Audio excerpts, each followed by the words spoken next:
Thank you for coming tonight. It's actually a really good turnout for what is the first part of the 3-hour lecture on the reintroduction of the black-footed ferret.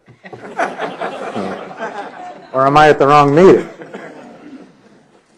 Thank you really for coming, but I think one of the first things that we should do, sometimes when we come to these public meetings, we sometimes forget about that we're able to do that in this great country, and I think it'd be awesome if everyone would join me in doing the Pledge of Allegiance when we start the meeting. I pledge allegiance to the flag of the United States of America and to the republic for which it stands, one nation, under God, indivisible, with liberty and justice for all. Thank you very much. We also have absent tonight somebody we should also keep in our thoughts and prayers, and that's the director of our agency, Larry Voiles, who had a pretty serious horse riding accident, for those of you that aren't aware, and he's fortunately recovering, and he's doing really well, but please keep him in your thoughts and prayers that he recovers very quickly and gets back to work full time. I know he was wandering around here a little bit today. They need to keep him out of here while he's still on pain meds, though, because you never know the decisions he may make while he's on that medication. And the team here has done a great job in picking things up while he's been away. We also have some wonderful and important guests that we do need to recognize. And all the way from Yuma in the back of the room, and she shouldn't be in the back of the room, is Representative Lynn Pankazi. There she is, waving. Thank you for coming, Rep. We also have from the governor's office and the governor's executive staff and the guy that is in charge of natural resource issues and a real advocate for hunter and fishermen, Kevin Kensel, is with us. Kevin, where are you? There he is. Thanks for coming tonight.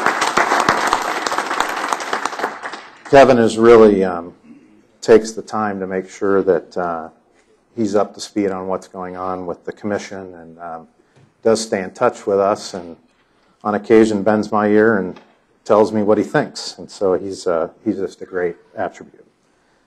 We have several current Game and Fish commissioners here, a couple of us. The meeting has been noticed because there are 3 of us here.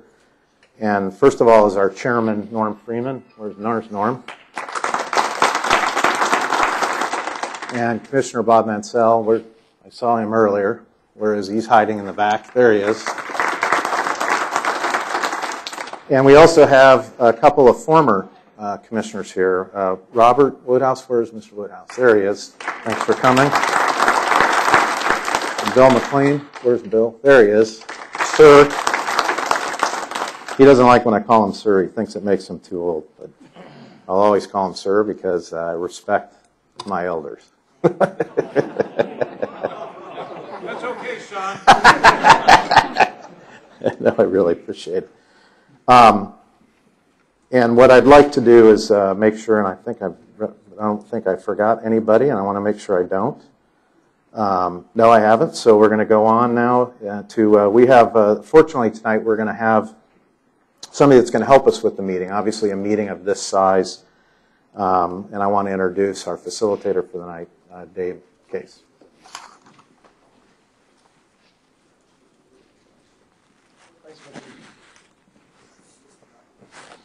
Thank you, Commissioner Davis. My name is Dave Case. Be your friendly facilitator tonight. My job is to make sure everything moves as quickly and as efficiently as we can, and that we get a chance for as many people to make comments as we possibly can in the time that we have ahead. In terms of background, by formal training, I'm a forester and wildlife biologist. Have been doing communications, outreach, facilitation kind of work for about the last 30 years. Worked with Kansas Wildlife and Parks Department, and then started doing this on a kind of a consulting basis, and worked with most state agencies in the U.S. and some in Canada, National Wild Turkey Federation, Ducks Unlimited, Quail Unlimited, BLM, Forest Service, Fish and Wildlife Service, most of the agencies in the country. We do a lot of facilitation, lots of collaborative work where there's an opportunity for people to come together and work on collaborative efforts on behalf of fish and wildlife conservation. So it's a real pleasure to be here and be part of the meeting tonight. I do like to hunt and fish. I don't. My residence is where I pay my taxes, and where the tax bill comes is in Indiana, but we work all over the country. A couple of quick things in terms of the process we're going to use tonight, and the real purpose is to listen to what you have to say and not to talk from the podium. So we're going to minimize that. The agenda, you all should have gotten a white sheet as you came in that has a place for comments, but also has the agenda at the top. The agenda is pretty straightforward, and it's up there behind me. We've covered one agenda item already, so we're moving on to the next one, which is the facilitated discussion. What can be done to move forward, and then spend the latter part of the meeting talking about how could the Sportsman's constituent group help move those issues forward that we talk about at the beginning part of the meeting. Of course, we all know if you've got a friend or a family member or spouse and you have a conversation, the two of you, it can be a challenge. Sometimes you feel like you're not able to get enough time, get enough words in because they're dominating the conversation. So you can imagine if there's 100 of us tonight that trying to, even in 3 hours, for 100 of us to have a discussion is a real challenge. So there's a couple of process things we're going to do to try and be as effective as we can. So bear with us as we go through the process tonight. Let's see, just so everyone knows, we're here in the Quail Room at the Arizona Game and Fish Department headquarters in Phoenix. If you want to make comments here, you can come up to the microphones, and we'll talk about that here in just a minute. You can also, on that agenda, there's a place where you can fill out a comment or make a statement or make a question. And Ty over here and Craig over on the other side will collect those and bring those up. And so those will become part of the record. Also, if there are regional offices, this is being broadcast to regional offices, which is why we have the camera set up and the microphones are so critical.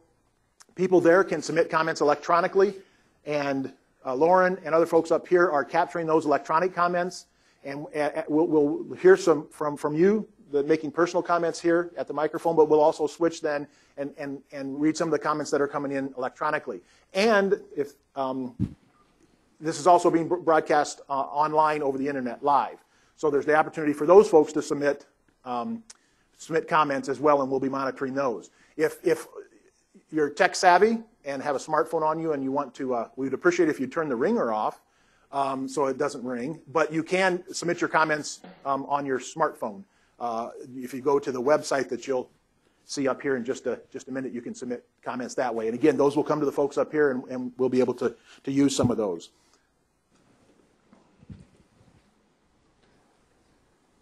Housekeeping things, of course, and I know many of you have been here to the Game and Fish building before, but as you can see, they're pointing in the direction of the restrooms and drinking fountain and so on, just outside in the lobby.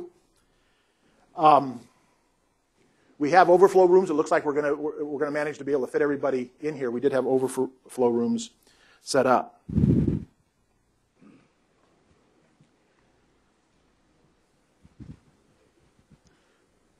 If you want to make comments, the written comments, those can be submitted until April 5th. You can also, if you go online, any of those comments can be submitted in April 5th. We didn't want to just limit it to just who was able to make it here this evening. All comments are important, whether they come via written or whether they come via spoken. They're all important comments, and those will all be captured and will all be posted on the department's website and available for people to see.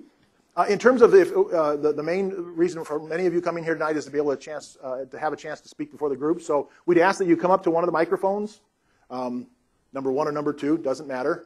Those are just so that we can communicate with the back on which microphone to turn on and off and all that kind of thing. We'll ask you to come up. We ask that you limit your comments to 2 or 3 minutes. Hopefully, I really hate to interrupt someone, so I'm trying to give you some subtle reminders like time's up. But I'll keep track of time. I'm not checking my email. That's my stopwatch. So that we give everyone a chance to be able to come to the podium if they so choose. So we'd appreciate. Again, I hate to do it, but I'll kind of give you some clues if you're running over the 3 minutes. But if we can shoot for 2 to 3 minutes. Also on the website, you can post if you prepared written comments that are longer or you have additional information that you want to submit. you can do that on the website, so we won't have to take as much time this evening. So if you can summarize, if you've got long 3 or 4 pages of written comments, if you can summarize those in your speaking comments, it'd be great, and give other people a chance to come up, and then submit those online. Let's see. Kurt is going to be the chair of the meeting, as he mentioned, and he kind of reserves the right if he needs to ask some clarifying questions or call on some people to get additional information. He'll sure do that. But our process, again, will be asking folks to come up to the mic. We'll do that for a little bit, and then we'll move on to getting some of the comments that are coming in via email or via the website.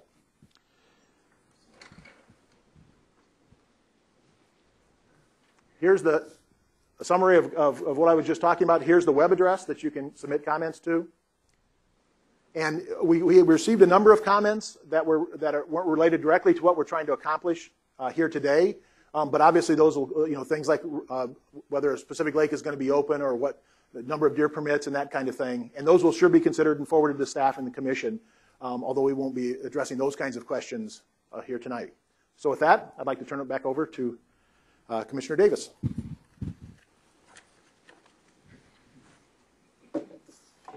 Thanks, Dave. Have the next slide.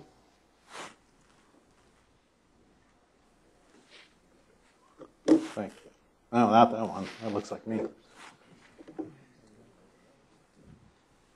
One of the questions is why are we here this evening? And if you go back to the commission meeting in January, there was a discussion about the commission receiving more input, the commission having the ability to have more of a informal exchange with people about issues that are on their mind, looking for opportunities to hear from people who are obviously in the field, are active, been, like all of you, many of you, participants for years. You have a wealth of knowledge, wanting to tap into all of those things.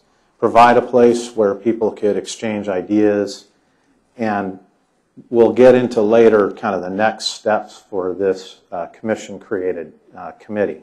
I was the new guy up there, and I got assigned the duty because before I realized how you voted on the commission, they voted it through, and they said, you get to do this for your first job, and so that's why I'm here. But I'm actually the luckiest guy on the commission that I get to work with all of you, and I hope for months and months ahead, because I think there's an opportunity here for us to really provide a safe place for people to have a lot of conversations about dialogue and ideas they have that we can transform back through the commission, bring back to the commission, bring back to the department, about issues that are on your mind, about ideas that you may have, and things that we can work on to better opportunities for all of us. And that's really what the objective of the commission when they voted to set this up. This is obviously our inaugural meeting, so we're going to all learn a little together tonight about the best ways to proceed.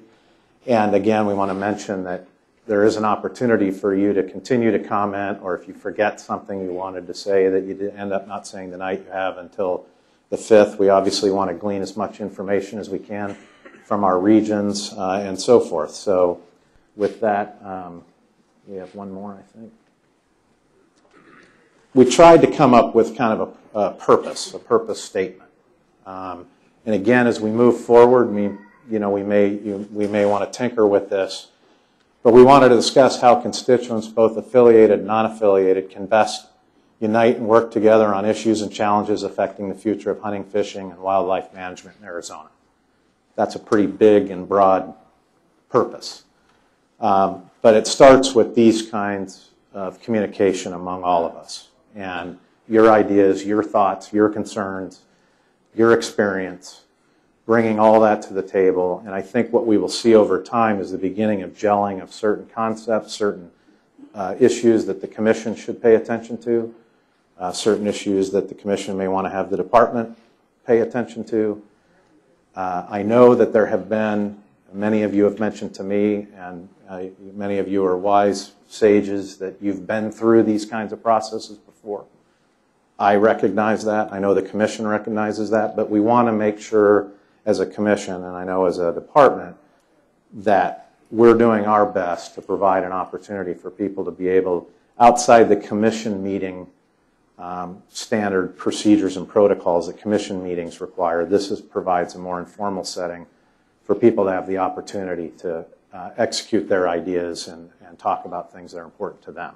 So that's really our objective. If everyone, I assume everyone is okay with that, and they didn't come for the 3-hour lecture on the reintroduction of the black ferret, we can move forward with that. Thanks, Dave.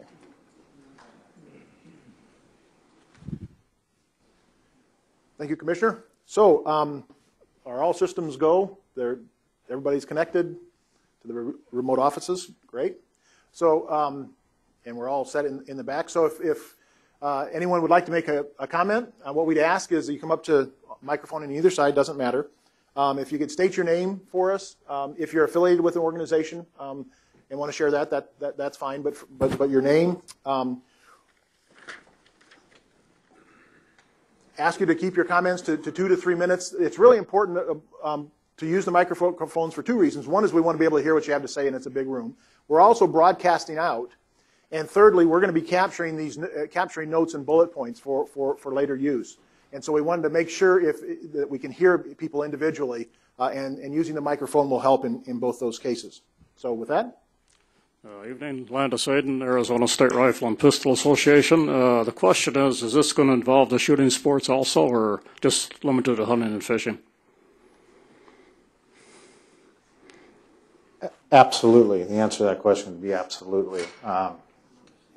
Again, when we were trying to think about how to invite the broadest possible, we tried to put together a very broad list, and then part of what tonight will be is if any of you want to continue to be involved going forward, we're going to have to kind of do a raising of your hands or notifying that you want to continue to go forward, because we envision 9 or 10 meetings a year. Some of those are not going to be here. We have plans to take this group and our meetings on the road to places like Yuma, Flagstaff, etc., so that we're reaching out to constituencies across the state. So the answer to your question is, if you're willing to sign up for duty, sir, you are welcome to participate. As a group, we do it all, so you'll be seeing us more often. Thank you. Thank you. Thank you for coming. Okay, if there are no more comments, then we'll... Originally, we were thinking of the first person to go to the mic was going to win a free cruise. We just couldn't figure out how to get anybody to pay for that first cruise. Well, I guess I'll step up to the mic. I've got some notes here that I wanted to go over. First off, I'd like to say thanks for the opportunity to be able to provide the input. My name is Paul Cormany, and I'm not affiliated with any group. I'm here just representing myself, and want to have an opportunity to give you some input. You know, I'm sure everyone is well aware of recent developments that have been activating sportsmen throughout the state, and that is what really motivated me to get involved and to come down here and to participate. If it wasn't for those recent events, I wouldn't have done any of this stuff. But I did a lot of research when I started to get involved in this, and I felt like it seems like we've got a lot of projects out there that need to be done, and the big issue is finding the funds to get all those things done. And that's been the topic of a lot of recent discussion. So I thought, you know, maybe we need to come up with some sort of a system that will help us to raise the revenues and get them into the right hands of the people, and that's what I started researching. And I was really surprised when I did that, because what I found out, first I learned a lot about what the Game and Fish Commission does and the department and how they operate, and I really got a big education out of that. And I was thinking that we'd need to come up with some sort of a new system, and as I did the research, I found out you guys already had everything in place. It's all there, and I didn't know about it. I'm sure a lot of the other people in the state, other sportsmen, don't know about this type of stuff. But what I learned about, and I'm going to defer to my notes here, was the Habitat Partnership Committee and the local Habitat Partnership Committees and how they work with the various wildlife organization and independent sportsmen to accomplish their goals. I also learned about the open meeting law and how the HPC disperses the funds for projects and project accountability, project audits, and the complete openness and transparency of the existing system. I mean, these are all the attributes that the public wants to have in a system when the public resources are being used. Now, the way I see it, a lack of funding is the only issue that really needs to be addressed in this system, and that leads me to a proposal that I came here for you guys to consider at the Commission. What I'm proposing is that Arizona adopt a statewide habitat stamp, much like the habitat stamp program that's in place in Colorado, and also right here in the Kaibab National Forest. The habitat stamp, I think, should be required on every hunting license that's sold. Habitat projects benefit all wildlife, big game, small game, non-game species alike. Unfortunately, it only seems like hunters are the ones that care enough about wildlife to actually provide the money and the labor necessary. And if you just do the math, we sold 135,000 hunting licenses last year, and if we put a $25 habitat stamp on every one of those, it'd raise over $3 million each and every year. And I would propose that the revenue generated from a statewide habitat stamp be placed into a trust fund to be administered by the HPC using the systems and controls that are already in place. The only cost of this proposal would be the cost of the enabling law or legislation, whichever you guys would require, and the addition of the habitat stamp into the existing licensing system. So it's a pretty cheap alternative.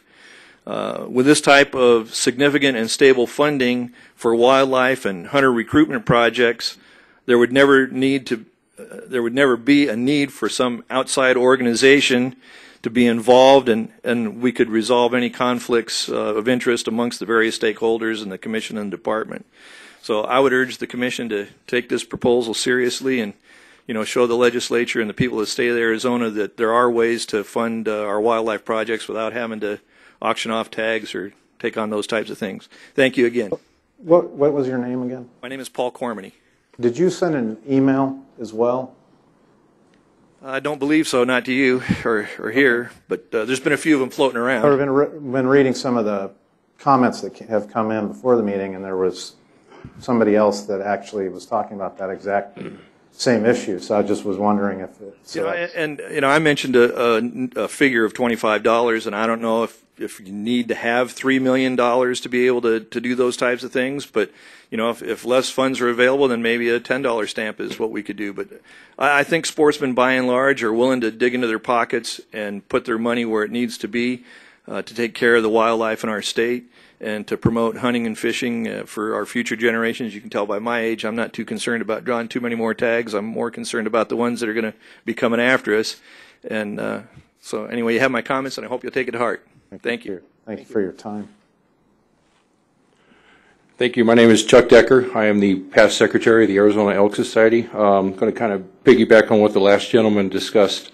My first bullet point was referring to the habitat stamp, but I have a little variation as far as the funds, how they would be generated. Instead of just a flat fee on top of a hunting or fishing license, I'd kind of like to maybe make it a percentage of the cost of a big game tag, possibly base it off of the Big Ten. He's talking, $25 per license. If we were to do something like that for a big game tag, I don't think it's probably not too fair to, tack on $25 on a mountain lion tag, which is rather cheap, as opposed to a buffalo tag, which is very expensive. So maybe we could have like a staggered percentage system with a max.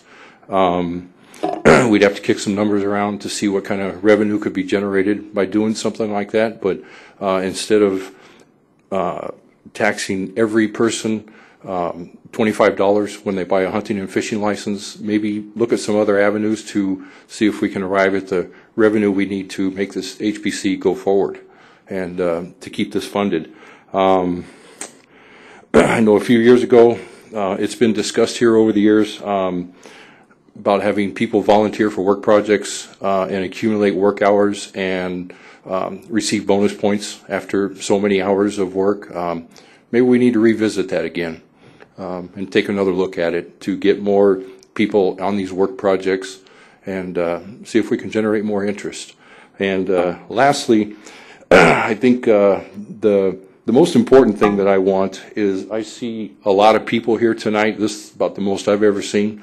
And we have about 80 online as well. Okay. The Bullington was telling us. And then obviously we have folks out in the region. We have a lot of people that are passionate in this state about the issues, and the last 6 to 8 weeks have been pretty trying times for everyone. And after the dust settles a little bit, I would like to see everybody stay just as passionate as they have been now. Please continue it. Thank you. Thank you, sir. Thank you. Hi, my name is Mark Smith, and I'm here. I want to tell the Game and Fish. Hold on just a sec. Can we bring the mic Hello. up? Number one. Here, number one. Ready? There. My name is Mark Smith, and I'm here. One of the things I want to say is when you think of government agencies, one of the last things you think about is trust. And I think the general sportsman has a great deal of trust in the Game and Fish. And that's one of the reasons why you get such apathy, because people trust what the Game and Fish is doing. Something that I hope will come out of tonight is that everybody can unite and work with the Game and Fish. Learn new ways to work with the Game and Fish, not against them, not behind their back, and not under the table. I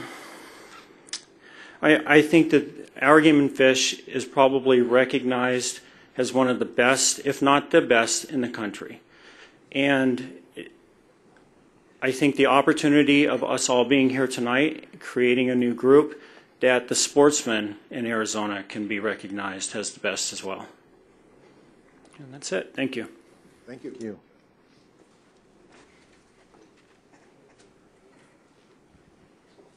Do we have anything from online?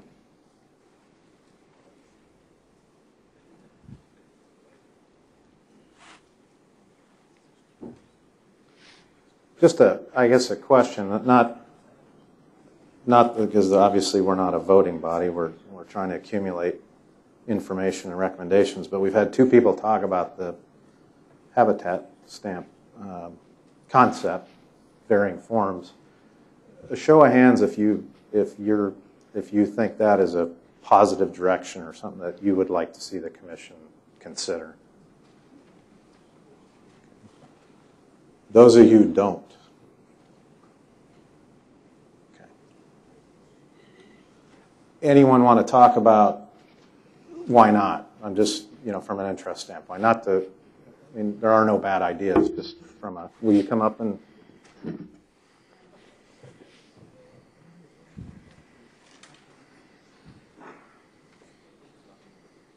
I'm not sure this is what I wanted to say tonight particularly, but you can have another turn. thank you. If we're here tonight to talk about revenue shortfall for habitat work, it'd be a surprise to me. I think what we're really here for is to talk about legitimacy of representation of the state sportsmen and their interests with the commission, legislature, and public and other government entities. I think that legitimate representation is really the issue. We can also, at some point talk about habitat work and how to finance it, but I don't think that's what filled the room tonight. That's my opinion. Okay. This wasn't my plan to start with this. My name is George Reiners. I'm the legislative liaison from the Yuma Valley Rod and Gun Club. But I'll go straight to this habitat stamp point. Recruitment and retention of anglers is what we need, but every time we auction a premium tag, more hunters walk away just because they can't afford the game. If we increase license fees, tag fees, or even add a habitat stamp, although I'm neutral on the habitat stamp, we drive some hunters and anglers away. Those are our best recruiters. They're the ones that are going to bring their families up hunting and fishing and into the outdoors. And if we're going to do something like a habitat stamp, there ought to be a habitat stamp on every citizen in the state, because the sportsmen are the ones that are playing for what's going on in the state right now. And we fund everything. We're the people that go out on the work projects, and everybody else sits at home, or when they get out, they get to enjoy the fruits of our labor.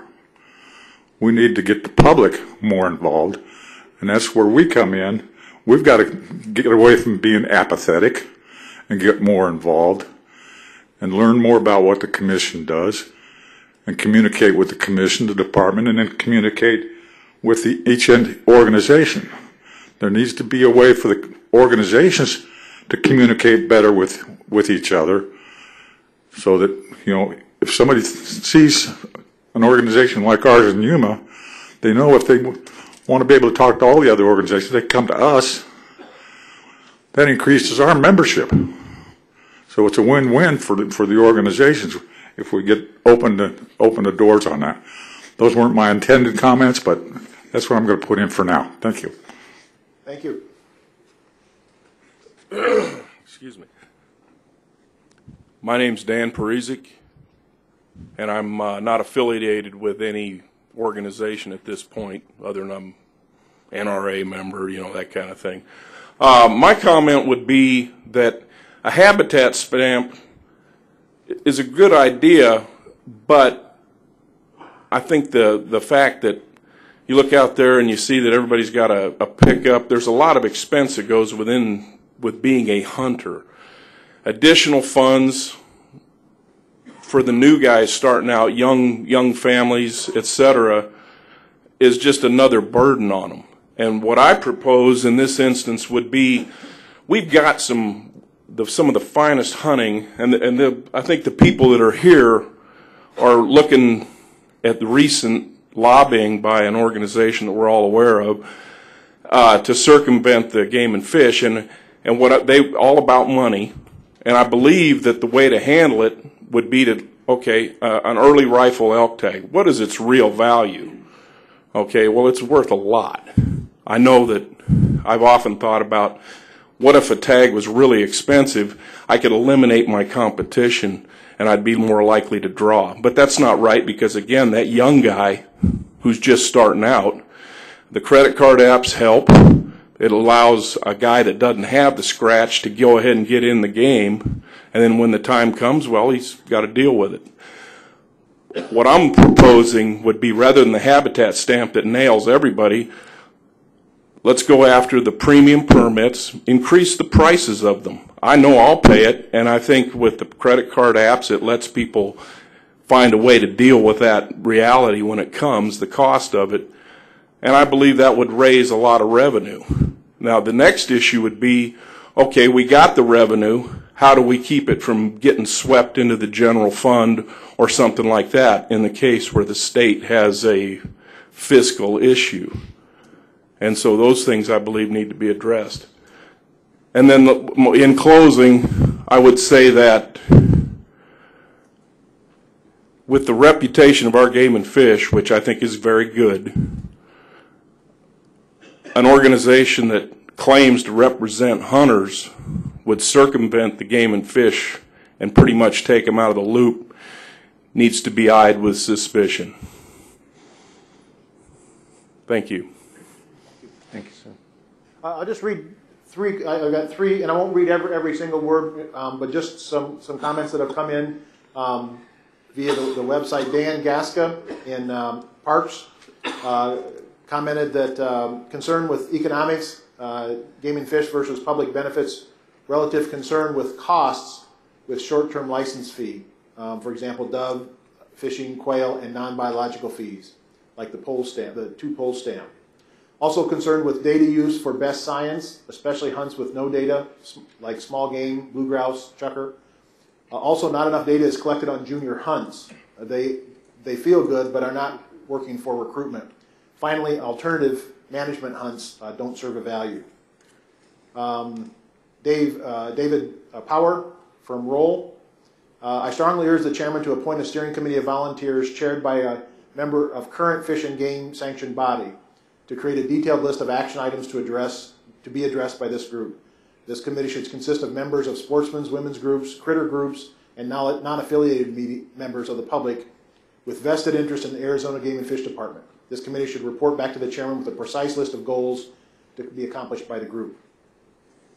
And the third one was, how is this bill going to, from David McCarthy in Coolidge.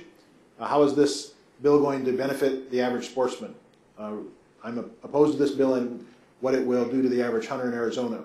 I feel like the backroom push that the organizers of this bill have done has tarnished us as a community. Not only do I speak for myself, but for my family and generations of hunters to come. And we can move on to some additional comments.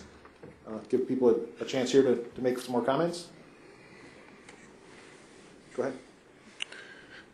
Thank you. Steve Chevron's my name, and I've been a member of almost all of the organizations in the state. I listen to these people talk about a habitat stamp and raising funds, and I've been associated with the Habitat Partnership Committee 10, 15 years, and there has been many, many good projects done, water holes, landscape resurfacing and redoing. And I think all of that we have done, the millions of dollars spent, many hours that people have worked, they're just nibbling on the breadcrumbs. There's one thing in the state everybody knows is controlling wildlife, and that's to control predators. And I haven't heard anybody mention that at all. And that has been not talked about. It has been avoided. There has to be a serious action taken with predators to better manage them throughout the state. And without that, everything else you do with the HPC is just fluff. It really is. And I've been a major portion of that for a long time. Predators is the problem, and that's what we need to discuss. Thank you. Hello, I'm Terry Herndon. I'm going to touch on what Steve just said. I think predators are a huge problem, but I think we all know that the drought's the biggest problem we have right now. Without the grasses and the foliage for these creatures to try to live long enough to get up and run away from these predators, there's never going to be a way to fix this. I mean, we can go out and slaughter the predators all we want. They're just going to make more. That's the way it is. So in my opinion, you're right, Steve. The predators are an issue. But on the other side of the coin, how do we make it rain? I mean, that's the biggest question I have. It's going to always be an issue we have here in the state until we get through this drought. I remember hunting back in the 80s and 70s where it was impossible not to drive down a road trying to get to your deer spot to see a 4-point buck looking at you on the side of the ridge. You know, and this is one of those things that's never going to be the same until we start getting the moisture. Secondly, I'd like to say that the recruitment that we do in this state is probably more than what most people think it is. I know for a fact that Arizona Deer Association has youth camps every year, do a great job with that. My website, the Arizona Hunter, puts on 2. And last year we had about 30 kids in camp in the 42 camp, and I had probably 20 in my 23 camp. Every year they bring more kids back with them. And this is what we have to do. If we don't get serious about getting kids involved, get them out from in front of the TV sets, start teaching them in high school and grade school about what's outside, not what's inside, I don't think we're ever going to fix the problem of retention and recruitment. We're right now working on a group that's going to be called Southwest Sportsman's Alliance. It's going to be basically worked in areas like the Wickenburg all the way down to Yuma. And what we're going to do is we're going to try to get real involved with 4-H groups, the Boy Scouts, all the kids inside the schools that have agricultural background, because these kids still want to get out there and dig a hole and see what happens. And I think if we all just get serious about picking up one kid down the street and say, hey, you want to hunt someday? Get with mom, dad, come on out with us. You know, be serious about it. Not say, would you like to? And the kid says, well, yeah, maybe so. I don't know. You know, actually take him out for a day and just show him what it's like to be outside. You know, do what we did when we were kids. You know, we played in the backyard for 10 hours a day. Mom and dad had to bring us back in the house at night and make us take a shower because we didn't want to leave. But the big thing about all this is I'm very proud to see this amount of people in this group right here. This is awesome. And to all those people on, watching us on the computer, Stephanie, Randy, and all the friends I have out there, man, you see what's happening right now. We're starting to come together for once like I've never seen it since the USO fiasco we had. And this is what we got to keep diligent with this. We got to keep ourselves moving along like this and be serious about keeping our heritage alive, because there's too many people out there trying to steal it from us right now. Whatever happens out there right now, the bills are going around. They're not bad guys. They're just trying to do something they think is going to make better. But I think we should all get together and make a better decision on that. I think, look at the brain power we have in this room right now. You trying to tell me we can't get together and make this thing better? So you're on the right track. I hope everybody understands that. HPC is a good thing to have, and we're going to try real hard to help out in the Region 4 areas and go from there. But thanks, guys and gals, for showing up tonight. It's cool. All right, thanks. Thank you. Hello. Oh, okay, testing the mic. I'm Ryan Keybors. I've been working with Terry Herndon, also on the Sportsman's Alliance, Southwest Sportsman's Alliance. And one thing that's come out in these meetings that we've had with some of the game and fish people is that the resources are there. The expertise to leverage those resources is often what's limited. So I really think that a lot of what we can do is, with this new group that we're putting together, is really kind of help to structure a plan to make use of what, resources that are currently not being leveraged effectively. So, I think that, to say this is a monetary issue and to go forward with any plan just to create, some unknown pool of money would be a poor use of, existing resources.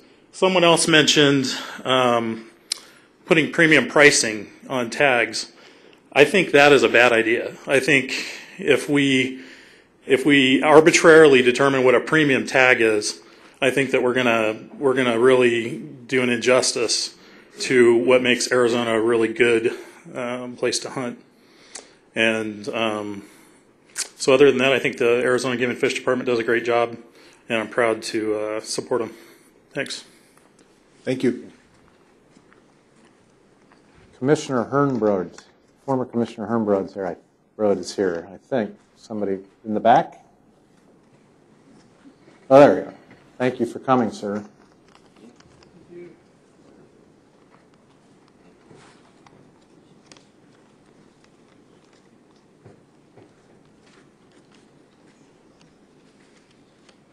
Go ahead, over on the number one. Good evening. My name is Mike Storm from Scottsdale. I'm not a sportsman, but I do like to watch what's going on with fish and game. I'm very interested in wildlife and what's going on with the whole system. And it bothers me, number one thing, I think we need to be a little more progressive as far as how we manage things. It's no longer just big game management, killing the predator. I think we need to look at it more of an ecosystem, more of a biodiversity management system. And I think we're doing that in a certain way, but every time somebody gets up here and says, let's kill more predators, you're looking at basically get more game so we can kill them. And as a public, when the public looks at this, which I am part of the public, I really have a problem with it.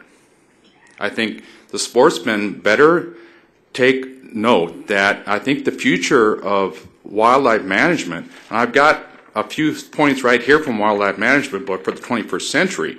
Let me just tell you a couple of the things that I found in here. First thing is that a point by a wildlife manager 25 years ago says there will be a movement away from killing. There will also be more emphasis placed on biodiversity and increased management of non-game. Some standard wildlife management practices will be banned, just like hold traps, which we've already done in this state. The names of state game departments will change from an emphasis on game to a broader emphasis on natural resources. Also, state game and fish commissioners will represent a broader base of the public, broader than just the hunting community. That means the whole community, not just the hunting community, and we have a tendency to be in that position. Also, more money from wildlife will be allocated from general revenues and less from hunting license return. Unfortunately, With hunters, they seem to think they own the wildlife based on the fact they're paying hunting fees. So we need to move away from that. Let the general public pay for the wildlife. So we can get up here and say, I buy a hunting and fishing license. I don't utilize it because I don't want to hunt. But at the same time, I want to put the money in and make sure that there's money in the revenue to manage the wildlife. But when anybody gets up here and starts claiming they want to kill more predators based on bad science, where you know you kill a coyote and next year, because the alpha's killed, you're going to have twice as many. There's 80,000 coyotes killed in the state every year, and there's twice as many produced the next year. You can't do it by killing them. There's going to have to be biological ways of controlling the predator. It's illogical. So, the other thing, the field of wildlife management has weakened by inbreeding. The field needs a whole earth web of life, one people brand of philosophy. And the public land use decisions will be more representative of truly all-American decisions compared with land use decisions in favor of hunters, trappers, and local stockmen. So, that's my opinion. Thank you. Thank you. My name's Tom Mackin. I'm currently president of the Arizona Wildlife Federation, and like many other people in this room, I belong to half a dozen other groups, critter groups, whatever it is. I'd like to give a little bit of a historic perspective very, very quickly and ask that you try to bear with me. We've just recently celebrated our 100th centennial as the state of Arizona. 100 years ago, a general hunting license was 50 cents.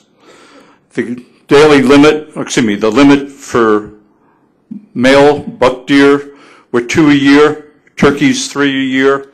They would measure the bag limit for fish by the pound. You were entitled to 20 pounds of fish a day or 40 fish over 7 inches long. White wings were 25 a day, a number of other things, similar type numbers. Unfortunately, many other things were going on behind the scenes that encouraged a number of sportsmen, and I'll brag up a little bit about sportsmen in my home community of Flagstaff, to look at some serious problems, some of which I think we still face today. And I'll read just some brief excerpts from this as far as what their objectives were of this fledgling organization. To secure proper and scientific management of our fish, wildlife, and other resources for the full enjoyment of ourselves and our posterity. To accomplish that, to secure a Game and Fish Commission and Department, the same to be sufficiently staffed with competent personnel, free to work without political obligation or interference, and to give that commission broad regulatory powers to enable them to accomplish their purpose. It took them 6 years to get that commission structure passed through the state politics. Politicians at that time had a little different idea about wildlife management. There were game farms that were supposed to produce turkeys, geese, other game animals to be turned over to the department for stocking.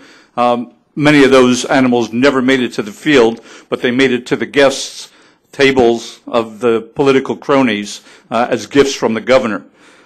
Fish that were raised, were supposed to be brought into the state for the everyday sportsman, wound up in the private ponds for these political cronies to also enjoy.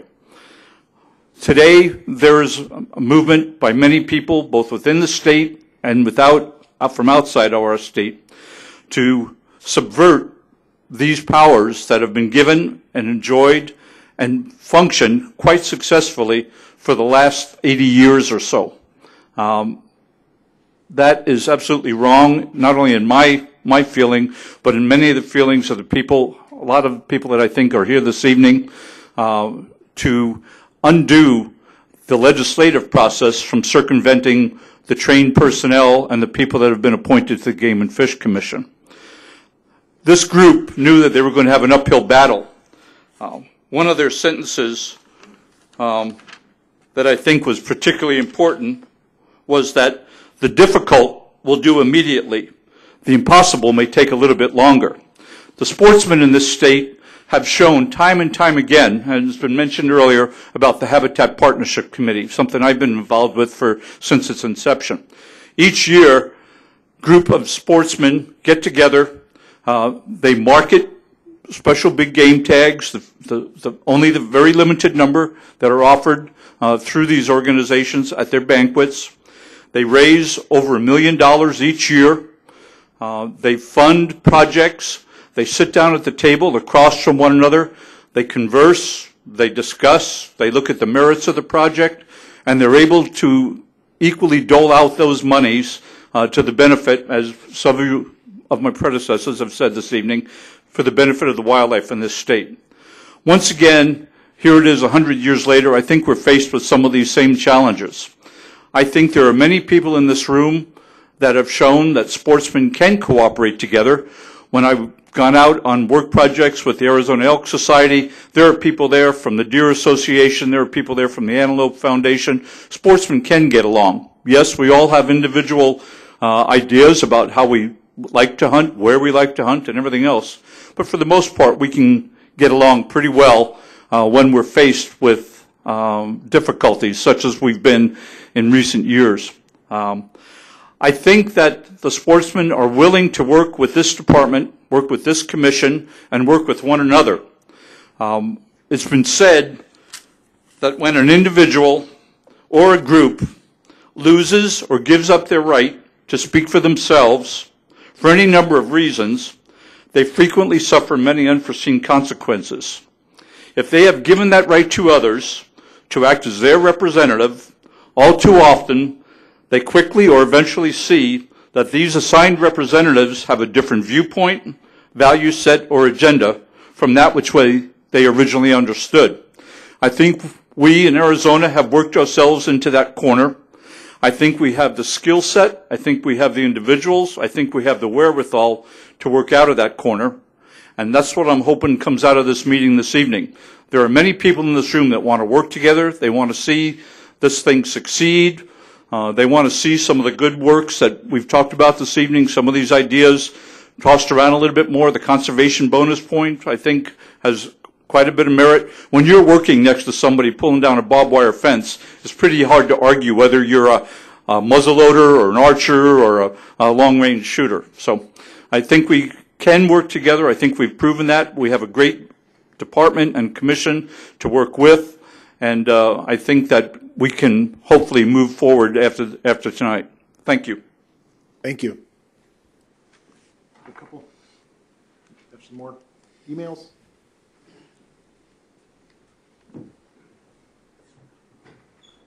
Okay.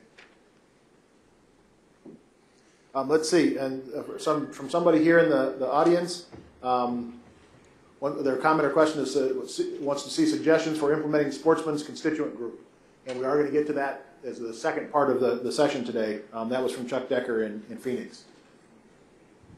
Next comment, while we're getting some more the email comments ready.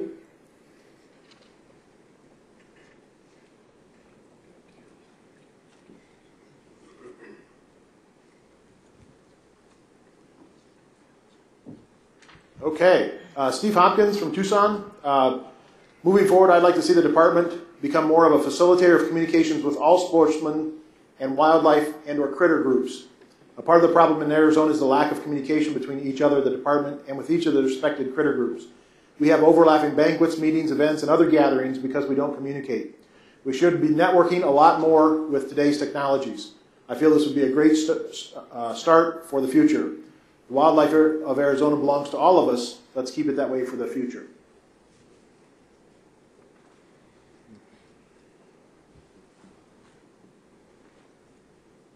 Okay.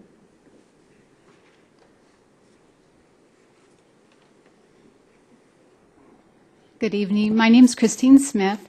I'm going to start off with, and I'm from Phoenix. I'm not affiliated with any organization. If you guys have anything to say, tonight is it. If you don't want to say it, please pass the form in front so that we can really try to move forward from tonight. A couple things I'd like to share is I am one of the hunters that have become involved since this new legislation surfaced this year. One of the very frustrating things experienced, which I think many in this room also experienced, was how we could not communicate with other average hunters who are not part of the organized groups. I found the Game and Fish Department's websites very helpful, like others have mentioned, but they're passive. It seems like there needs to be a more active way to reach out. So I'm suggesting that maybe on hunting applications, people can opt in to receive alerts during the legislative seasons. That's just one example, and I hope other people will make that idea better. In my mind, I'll get to that last. The other thing regarding recruitment.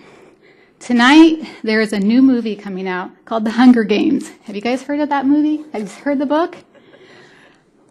We need to get people who know this book, this movie, get this actress, and have her do a signing event for Game and Fish. This is a 16-year-old star who does archery and hunting. It's a very popular book and an example where we can start doing that recruitment and start targeting some of our youth. If you read much about our youth, a lot of the schools are dealing with increased magnitudes of attention deficit disorder. It's tied to nature deficit disorder. We need to get our kids out. This is the group who can help do it.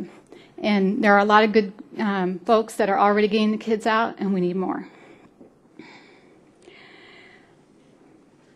The last thing I want to bring up is that I strongly believe we were dealing with a very different kind of predator this legislative season. It's been very scary, and it could be irreversibly cause damage to our state. We need to learn from this lesson. We need to be active. Some people talked about the good people involved, and I can't agree with them more. Sometimes good people lose their way, and they need to be brought back. This meeting hopefully will help them do that, and everybody here. So I, as a citizen, also thank everybody for being here, and I thank you for the opportunity to speak. Thank you.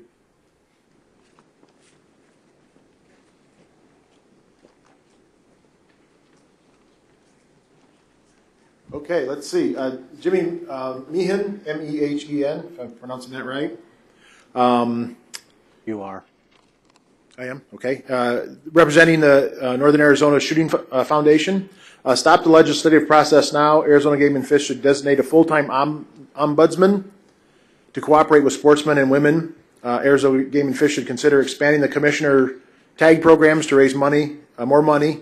That person should work hand in hand with the commission and sportsmen to create any proposed legislation needed. Dana Stoneberger from Flagstaff. I submitted a comment this morning, but I'll do it again. I think the focus of this group should be how to represent the regular guy in matters that affect hunting, fishing, camping, and use of our natural resources. So far, I've heard talk about money and predators. We should really focus on saving our ability to hunt, fish, and enjoy our resources. Without pointing any fingers, prices are rising, in some cases, to enforce laws that are already on the books.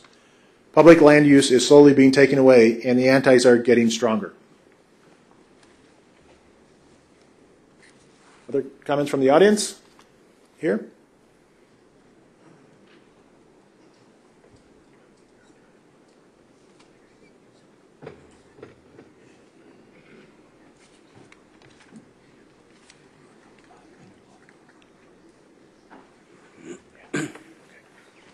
Hello, my name's Tim Godwin. I'm a member of the Arizona Elk Society, just an active member, and I just was coming here tonight to listen to the process and see what's going on. And I see a real big need for some unity to fight people that see a dollar issue opportunity with our game tags. When we have a lobbyist that's able to circumvent an entire way of life almost in the way we process our game tags and the way we apply for them. I think that's pretty important. And if all the energy that's gone into stopping this activity is minor compared to what we have to do to stop anti-hunters and the uneducated of the science of managing wildlife, I think it's very important that this group, our Sportsman's constituent group, is put together and is active, and the communication is there to all hunters and all hunting organizations that provide the leverage and this power to fight the organizations and the individuals that are against our current system. And I think kudos to the Arizona Game and Fish Department. I have a relative in Canada that's in the Ministry of Wildlife there, and years ago she came down here, sponsored by them, to learn how to do things right from the Arizona Game and Fish, and they're still doing it correct. So thank you. Thank you. Okay. We've been focusing most of our time so far on the first question in that agenda, which is what should be done to move forward in a positive, cooperative manner. We do want to make sure that we spend time on the second question, which is how could Sportsman's constituent group, which is a working title at this point, be structured to accomplish the things we've been talking about here this morning. We're going to take a break in a few minutes, but before we did, a quick break, about 15 minutes. But before we do it, if anybody else had some general comments they wanted to make before we took our break and come back and talk about that second question. I'm going to give folks a chance. Okay?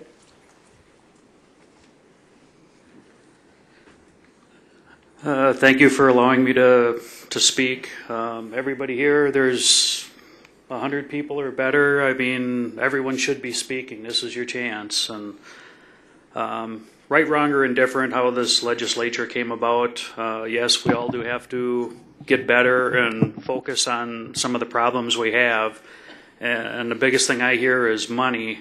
And in all of my years, I don't know anything that I've ever encountered where throwing more money at it has fixed anything without knowing what you're doing. So just going and taking tags and selling them for more money without knowing what you need to do with that money is, I see that as just a big injustice. I mean, it's a foolish waste. So the committee that comes together from this has to better understand what our real problems are, whether it be predators, drought, all of those things have to be considered, and that the money and resources that we have currently have to be looked at and see if they're being used efficiently. If we don't have efficiency with what we have, throwing more money at it's just going to waste more money. Thank you. My name is Dale Taylor. I began my career in fish and game back in the 1940s, and I learned a respect for wildlife and a respect for the people that were involved with hunting and fishing. Along with the respect that we owe to one another, we owe that to our Fish and Game Commission and the people involved with regulating the wildlife that is an honor for us to have. And it's a sure thing that if we don't anticipate some of the problems that will be coming up with the anti-hunting constituents, the game needs to be managed. And I look to the Arizona Game and Fish Department to do that for us. And the one gentleman said that we were to have people who were competent to follow the rules and regulations, many times in common sense, but it has to be translated into law. And law is what rules in this country. Not right or wrong, but what law is. And if we don't have more communication with the people that regulate us and regulate the industry, then we will have nothing but gloom and doom in the future. And I think that it can be accomplished without the gloom and doom, as long as we have people who are competent taking care of the matters that we've entrusted to them. And that's all I have to say. Thank you. Thank you. Thank you, sir. My name is Tom Wagner. My family got started here in 1928, so I'm a native.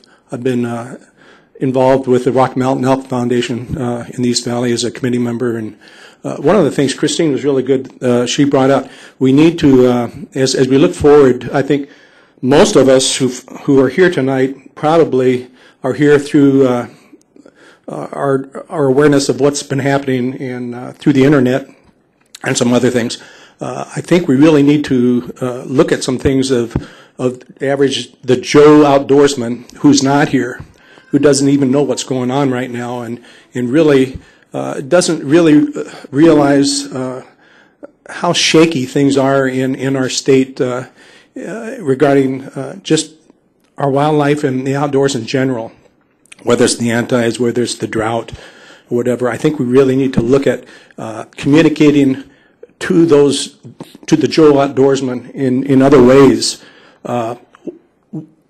We don't have outdoor columns in the newspaper anymore. Okay, PSAs on the radio. If we can get involved with that, using Facebook, using the multimedia with our new smartphones, everything else, we need to really get involved with technology that. With our younger people and with the people who are not aware of what's going on, why we're here tonight. Those are some things I think as we look forward and put this constituency together, that we look forward to ways that we can go ahead address those. The other things that have been talked about, legalities, I think we really need to go ahead and deal with those, because let me tell you, those who are not in our particular fraternity have got a lot of big bucks and legalities and whatnot that they want to go ahead and pursue their stuff. We just need to go ahead and incorporate more of Joe outdoorsman and using these other ways. Thanks. Thank you. Thanks, sir. I'll read another one while Sir is coming up.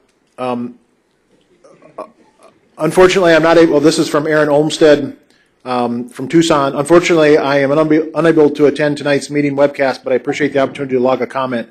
A critical first step would be to invite birders and wildlife watchers to the table by naming the committee something other than the disappointing Sportsman's constituent group. Sportsman is not an inclusive term in the eyes of many birders and other wildlife watchers who are not hunters and anglers themselves. Instead, the name implies hunting and fishing as an emphasis on game species. I prefer wildlife conservation. What happened to the original working title? Skipping down a little bit, as a birder, I would gladly pay for a legacy wildlife stamp or conservation license plate, but I have little interest in settling for purchasing a hunting license. While we share many goals, many of our users' needs are distinct. Please create a way for us wildlife watchers to have ownership stake in the management of our wildlife. Respectfully, Aaron Olmstead. Thank you.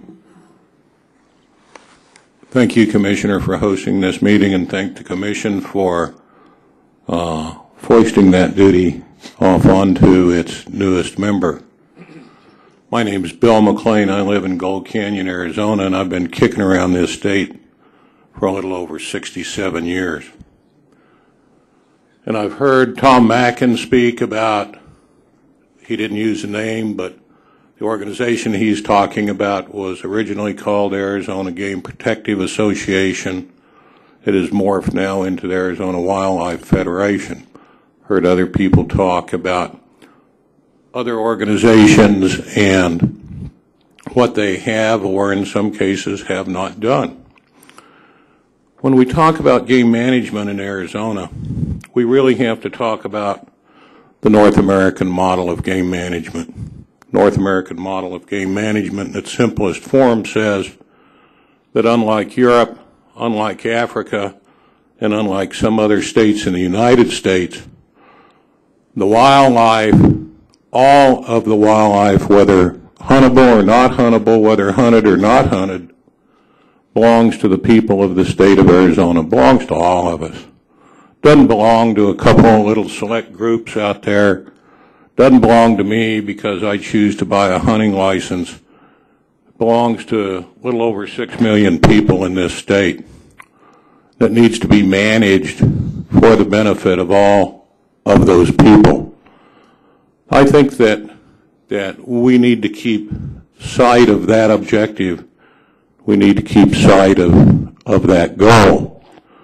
Hunters, however, and I've heard a couple of the folks say, well, all you guys want to do is go kill animals. And with all respect, that's not true.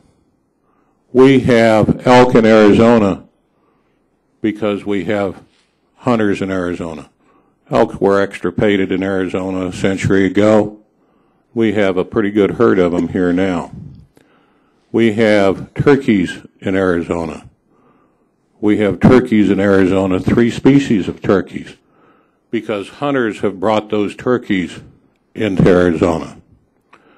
Hunters, since the first of the 20th century, have been the conservation people who have brought the game back in all of North America. We brought the bison back. We brought the white-tailed deer back. We brought the elk back in Arizona and so forth.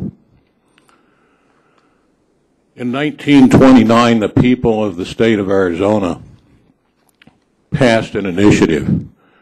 They created a 5-member commission.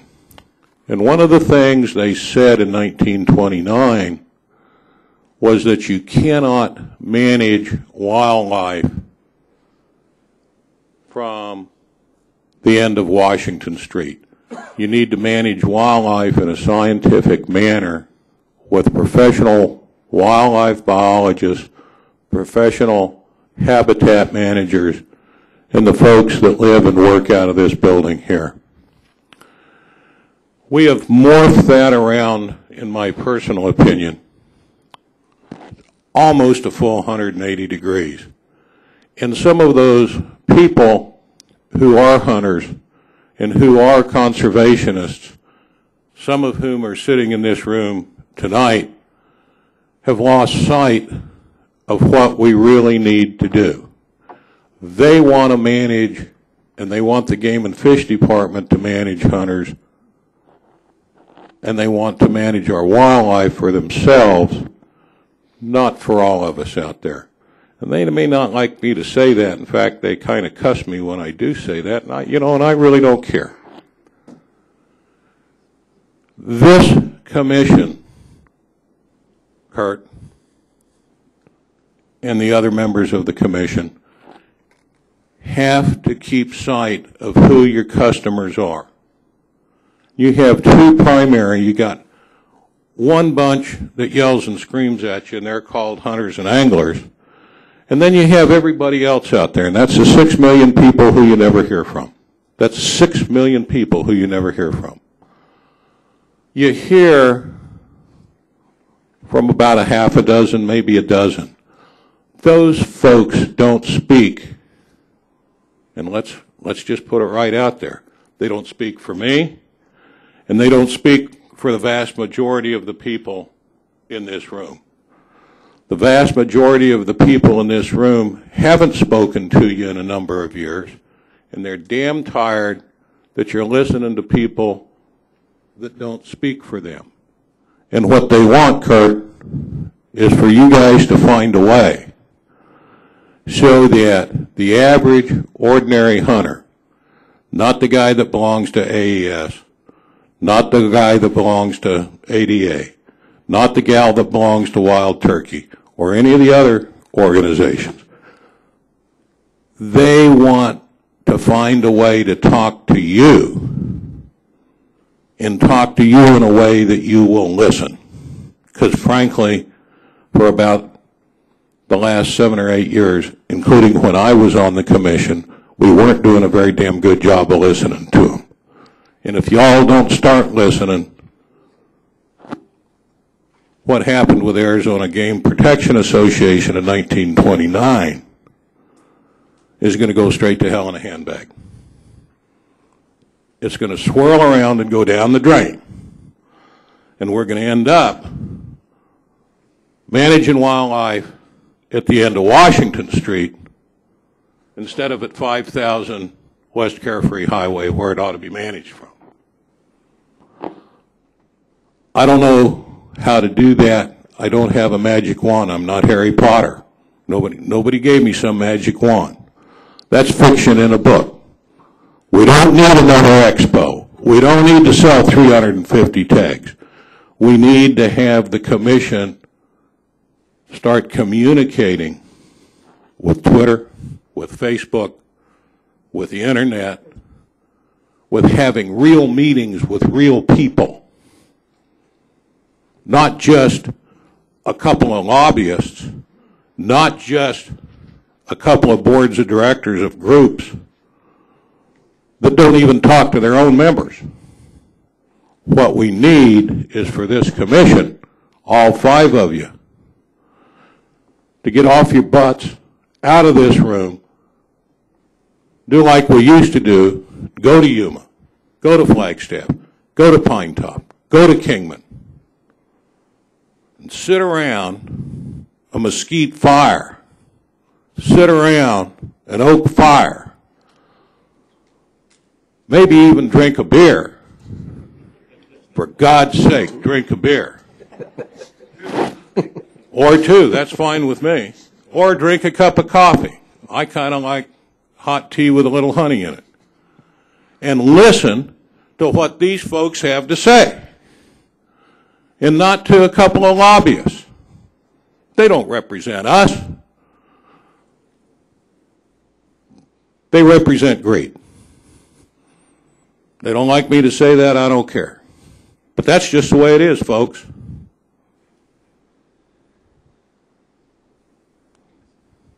That's all I got to say. Thank you. Thank you, sir.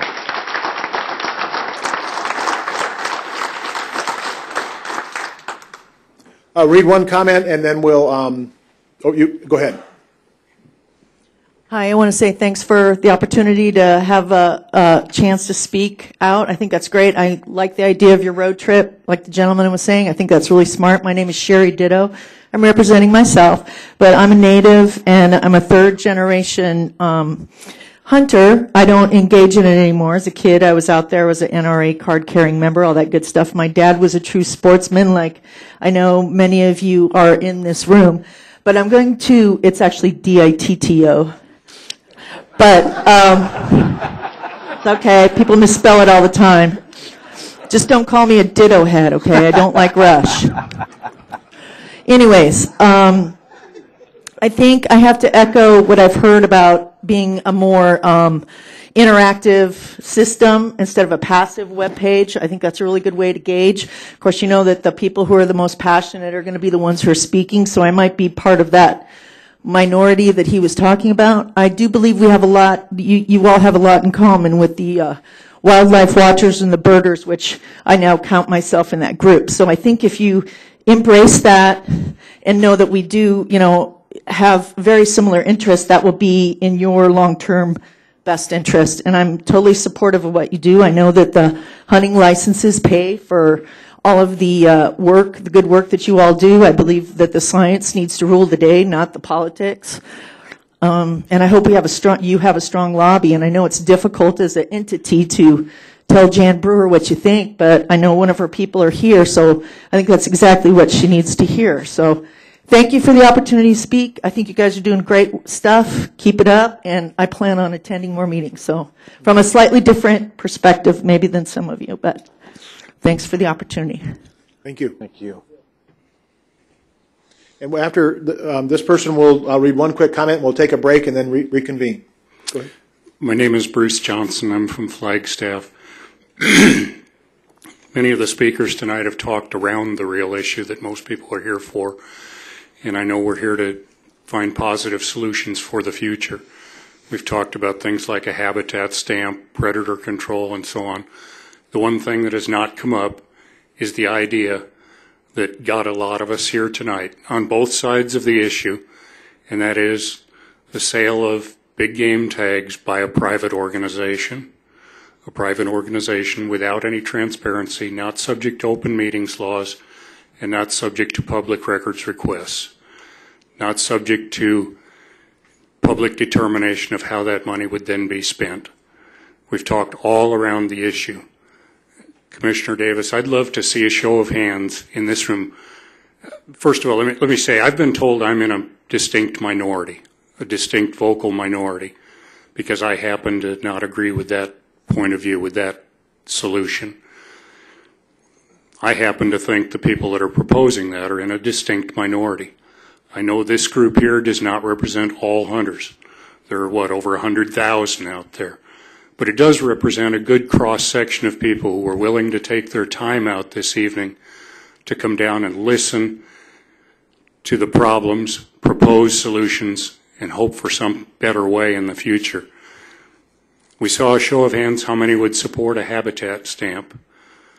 I'd love to see a show of hands how many support this idea of the private sale of big game tags with no visibility into how the money is spent and no public accountability like we have now through the open meetings laws, public records requests, and so on.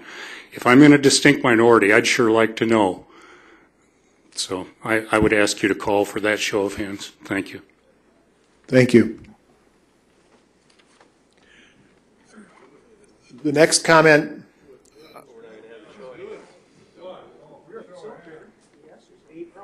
You can.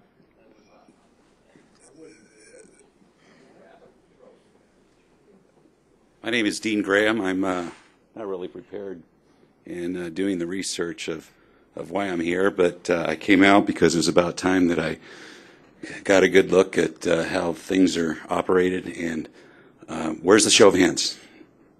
Very legitimate request. May I ask for it?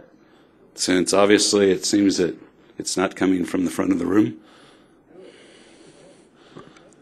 Okay, who here is in support of this current legislation the gentleman was just talking about?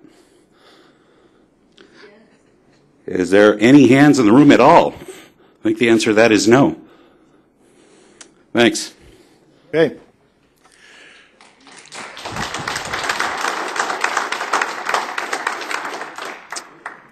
From and then we're going to take a break as soon as I read this from Patrick Headington in Yuma. The comment is a recommendation for the makeup of participants with the Sportsman's constituent group with a vested interest in sustaining and enhancing wildlife in Arizona could include, number one, representatives from wildlife organizations such as mule deer, elk, quail, turkey, and rod and gun clubs. Number two, representatives from shooting sports organizations. Number three, representatives from OHV organizations. Number four, representatives from public at large, to name a few. A combination of voices can provide guidance to game and fish, the public at large, legislators, and local communities which better protect wildlife and our outdoor opportunities. Wildlife habitat is disappearing to urban sprawl and solar projects. So with that, thank you so much for taking the time to comment. We're going to come back and shift the discussion a little bit to what to do with this wildlife conservation constituency group. Let's convene at quarter till sharp. So please, because we're going to start right at quarter till the hour. Thank you.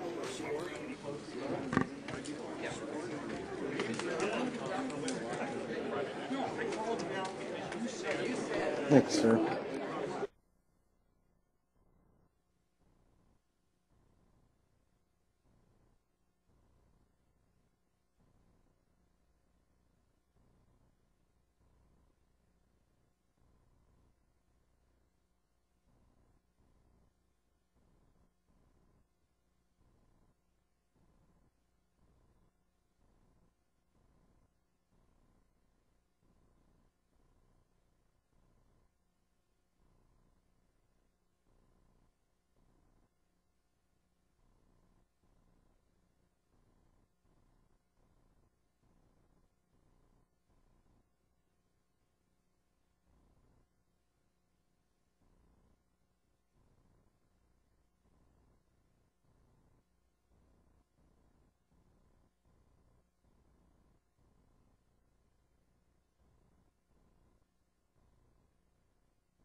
Okay, let's go ahead and get started. If you could take your seat, please.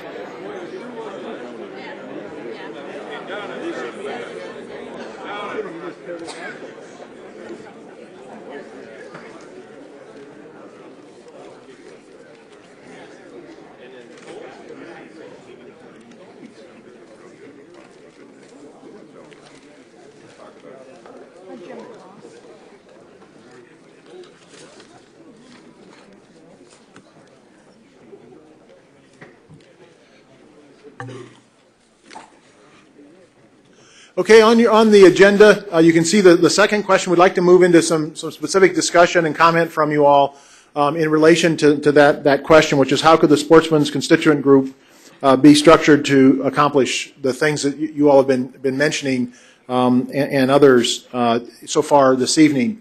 What I'd like to do is have Commissioner Davis come back up and kind of start with a description of where things will go following the meeting, what's going to happen after this meeting in a general way, so that you can then have some comment in relation to the next steps. Thank you for those of you that are willing to stay as well. I know the hour's getting late, but this is in many ways the most important part of what we're going to be dealing with this evening, because it's going to set a stage for the future. And again, as we mentioned earlier, I think and again, this is all subject to your input, your vast experience in dealing with these issues. We've been thinking about, around 9 meetings a year. That could be 10. We can talk about numbers, and again, also geographic meetings that do go on the road, so that we reach out.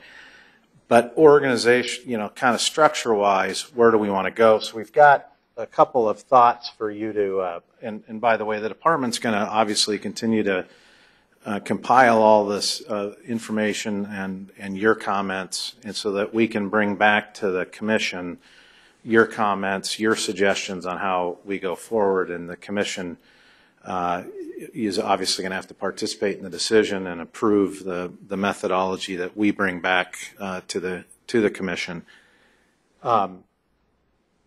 We've got to form a coalition here of the willing, those who are willing to participate in the meetings. Understanding people live busy lives, and many of you are involved in your own organizations. But if you're willing, we're going to need to know that. And I think what we talked about is having people email Mr. Hovatter. So your email is HOVATTER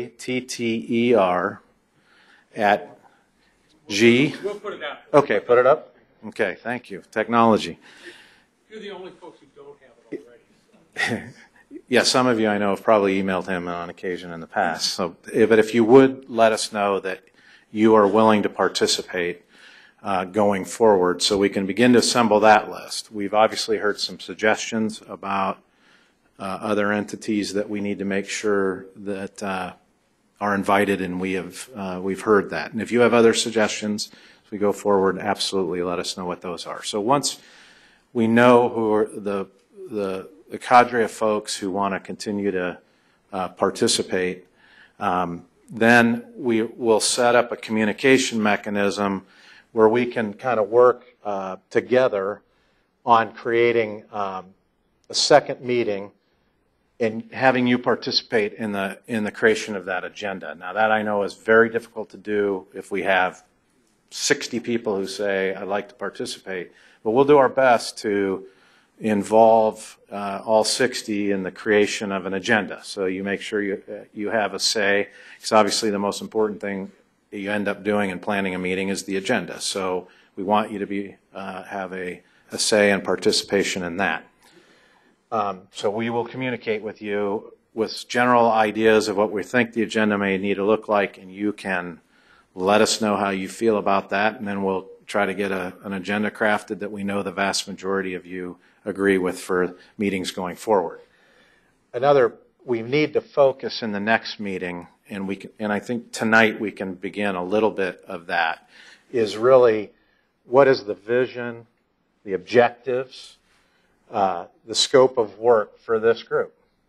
What is it that we really can accomplish? And I'd like, from my perspective, let's start from a perspective of what can we accomplish over the next year? What do you want to see accomplished over the next year with this group, with the people who are willing to participate?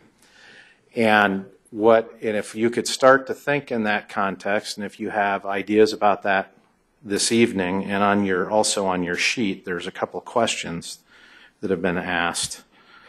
And they're general in nature, and you can be as specific as you would like in your comments this evening, or if you'd prefer to do it in writing, either way is fine. How do we move forward in a positive and cooperative manner?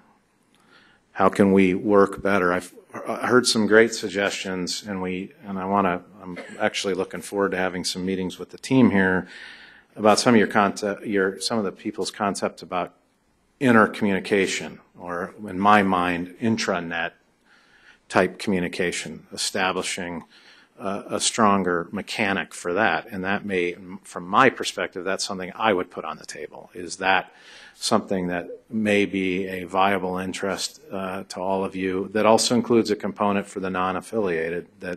But can we create a portal environment that helps communication among hunter, fishermen, wildlife viewers, etc. And then, and remember, this is the working title of our group, and we can have a conversation about that as well in future meetings. It doesn't have to be the Sportsman's constituent group. You may have a better idea for that we can take back to the commission. But how do you see a structure that can be effective in accomplishing a set of goals that we need to set, and a vision in our next meeting, which we'll spend the vast majority of time on? But what would you like to see done in a year, and what's the structure necessary to reach success the first year, and that allows us to set goals for going forward and continuing the back and forth communication between this entity, the commission, the department, etc. So that's a lot to chew off, but if anybody wants to be first up and want to talk about that, or ideas that you have related to that, I think that's where we would like to go in this next segment. Thanks, Commissioner Davis. Obviously, we're not going to try and go through, making decisions on this is the way it'll be or not be. What we'd really like to do is, as we just heard, kind of in a more general way, hear your comments and suggestions about going forward from here. If you all have these comment forms. If there's something that, if you don't want to get up and talk but would like to have the comment read, get that up to either Ty or Craig and get that up to us. But if you have comments that you don't necessarily want to have read, but you want to make sure get in the record, then just at the end of the meeting, make sure that you get these to us so that we can include it as part of the formal part of the record. Come on, slacker! You need to get the hell out of here. Hello, how are you? You've been through a lot. You better turn your mic off. I'll be able to pray for you. I hope you're not heading to the restroom.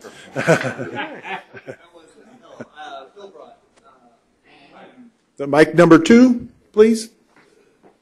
I'm Phil Brott, and I've been the beneficiary of the commission. Come just a little bit closer there. There we go. No? Are we there? Hold on just a sec. Mic number 2 is. I want to know who the slacker is in the sound booth. Oh, there they are. There's the slacker right here. Nice.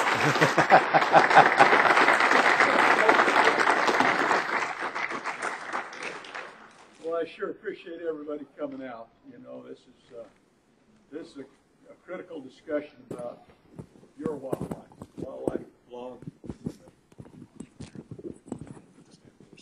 Well, my new best buddy. Don't pat too hard there. There's a lot of titanium under that hand. Hey, this really is critical discussion. It's all about the state managing your wildlife in stewardship and in trust for the people of Arizona.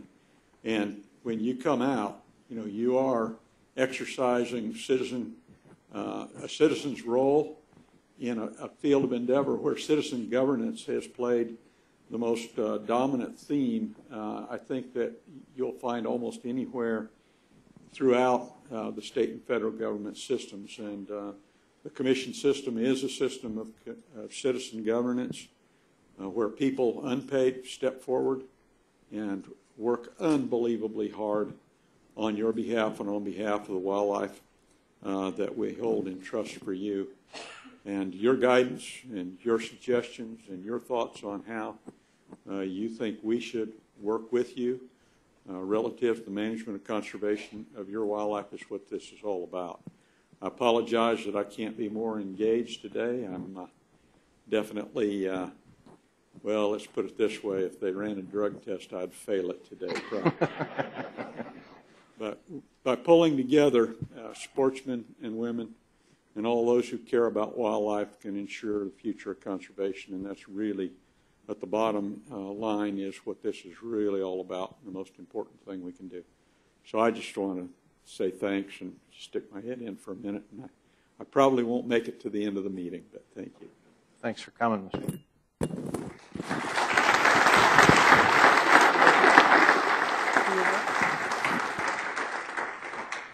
Thank you. Back to finding our, my thanks to the commission. And hold on, I'm sorry. Can we get the mic on? We're still not there. Mic number 2. Hello? Okay, it's on now? Okay, just come on. My name's Phil Brott. I represent Grace Community Church. We, as a body of our men's group, decided that we're going to get our kids out in the field. And about the same time, 3 years ago, Fish and Game put up an opportunity to write a grant, and we had we had already decided what we were going to do, and it fit very nicely with the Heritage Hunter program in developing, getting our kids out and getting everybody out just before dove season and shooting. It's been wonderful to have you guys come along beside us through first shots and from your own, piggy bank of shotgun ammunition and targets to make it a success. We've done it for 3 years. It's grown from 20. Last year I had 50, fathers and sons and daughters and people that just wanted to learn about shotgunning and had a good time. Moreover, the thanks for helping me, continue this on as an ongoing thing. In regards to development and this commission, I really feel not frustrated, but I see an opportunity to network with people that are already got programs. They already have safety presentations. They already have ways of going about doing things. And I think if we can tap into that knowledge on how the commission runs their shooting range, or how, somebody can promote, or how I've gotten, triple it every year. I mean, every year I'm doubling the numbers of my group, and just getting that the way I present out and networking. I think if we can use this commission to help the other organizations, not just solely on yours, but if you've got something to offer to them, or if they've got something in their organization, that just networking at these meetings would be great. It'd be a fabulous thing. I just wanted to thank you again. Thank you. Other comments?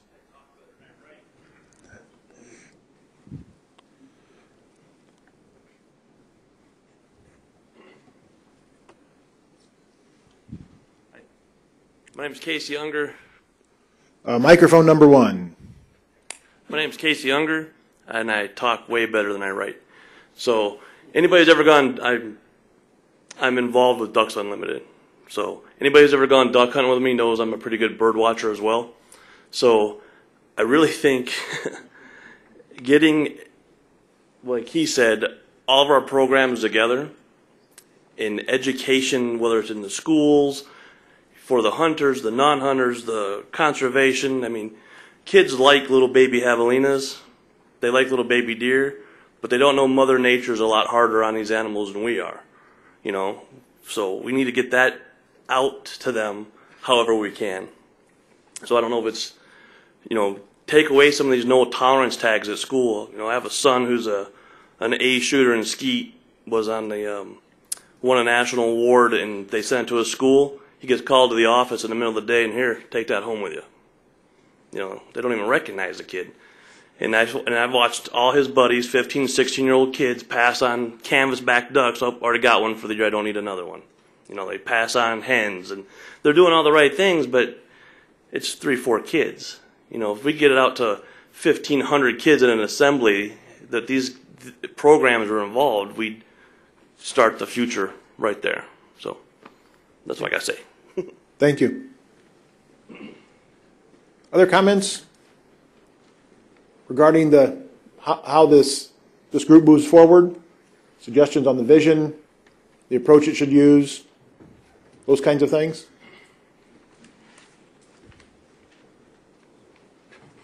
Steve Ward with the Arizona Deer Association.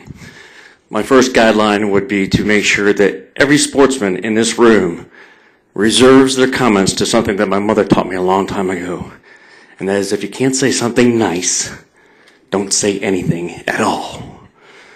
The commentary that has come out of the discussions of HB 2072 has been disgusting as far as what the accusations have been and the treatment of certain people in this room have been by other people. Unless you know the full truth of what happened, then keep your comments to yourself and be civil. Secondly, there was a lot of things in the bill 2072 that were capable of being thought about intelligently, educatedly, in a discussion. Now, we know that that discussion did not happen the way we all would have liked it to have happened. But that does not mean that every thought in that bill was horrible or was something to be threatening other people's lives about. I have a son down here who, yes, I would like to have the opportunity to go hunting and fishing in the future.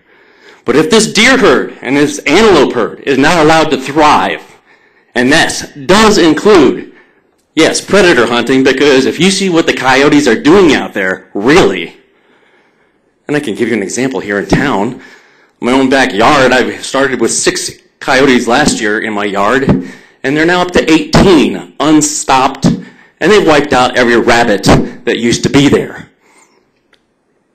That's what allowing something to go unchecked does. And right now, the fawns are dropping for the deer and the antelope, and the easiest prey for the coyotes are those fawns that smell just like prime rib to them. So yes, coyotes are a problem and need to be dealt with. And as far as people fishing in the state, have you tried to take your kid out fishing recently? My son is an awesome fisherman.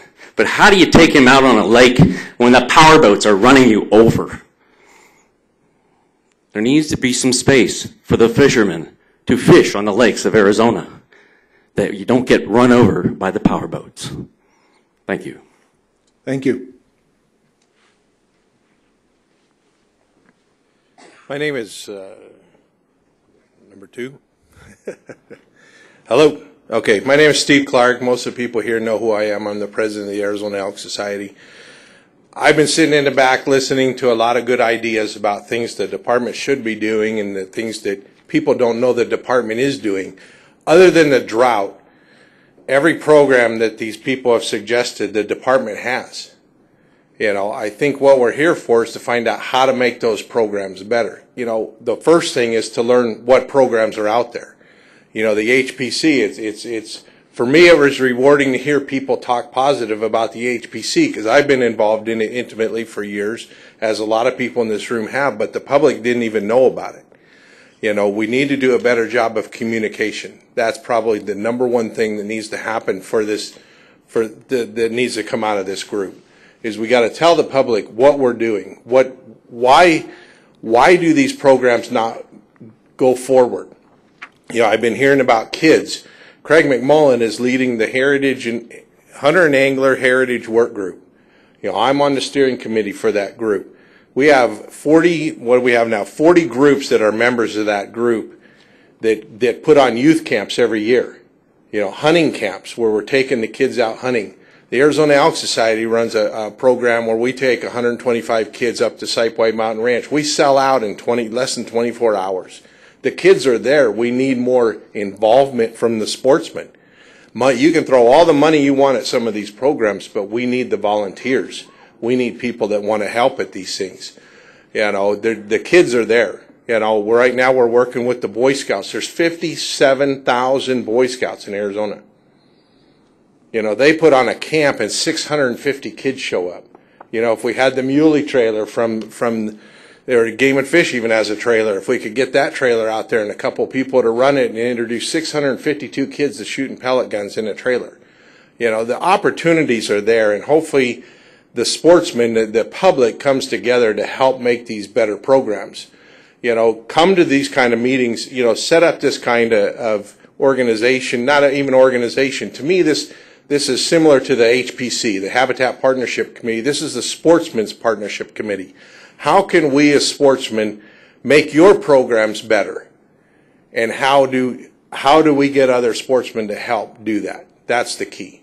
You know, the more sportsmen that step up and help with these programs, the more programs we can have. The department can't do everything. Everybody seems to think that we can throw a lot of money at it. There are issues that need money. There were issues identified that need money. But if sportsmen would step up and you know, help out in the programs that are there. And I'm not saying that people don't do things, because I know everybody in this room, pretty much other than a couple people, and these guys give a lot of hours of volunteerism, you know, and I know a lot of the public do too, you know, but we have got to communicate better of what programs the department helps, that they're willing to have a partnership with the organizations or the public. That's the key. Thank you. Thank you. My name's Bob Hernbrode. I'm a member of the board of directors of Tucson Audubon Society, and I've got allergies. You asked two things. You asked what needs to be done in the near future, and one of the biggest concerns I have is the broken down relationship between the various people who are interested in wildlife in our state. And I think we can, as an accomplishment for the year, I think one of the things you want to try to do is to work hard to bring that back together. And I have some ideas. The second thing, I think very specifically, and it involves the department in a very positive way, and it's one of the things that caused a lot of heartburn between me and many of the people when I was on the commission, was my push toward social science. I believe the way we understand what who are the sportsmen in this state, who are the hunters in this state, who are the birding community in this state, who those people are, is to embrace social science, understand what good social science is, and use it to better understand who those people are and what they are all about. And I think we have not done enough of that as an organization, as an agency. And it works both ways. I think we need to. I need to put the burden on the department to begin to expand its role in social sciences, to understand quantitatively what it is the people of our state expect of the agency and of the resources that we have available to us. Thank you. Thank you. Other comments?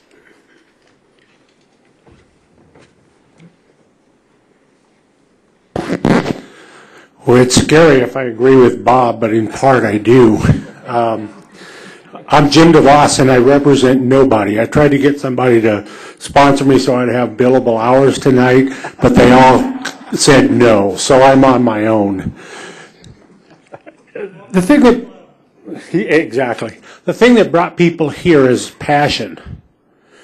To a person, everyone here, regardless of what side of any argument that you're on, you're here because you're passionate.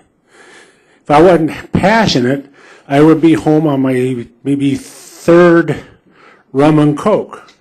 So we all have other things to do. And the point of that is that I would hope as we move forward, and the reason that I was here tonight was to look at ways that we can channel that passion and rekindle the sportswomen community. I think it's fractured. If you don't believe it, go to some of the blogs and see what people are saying about people on both sides of different arguments.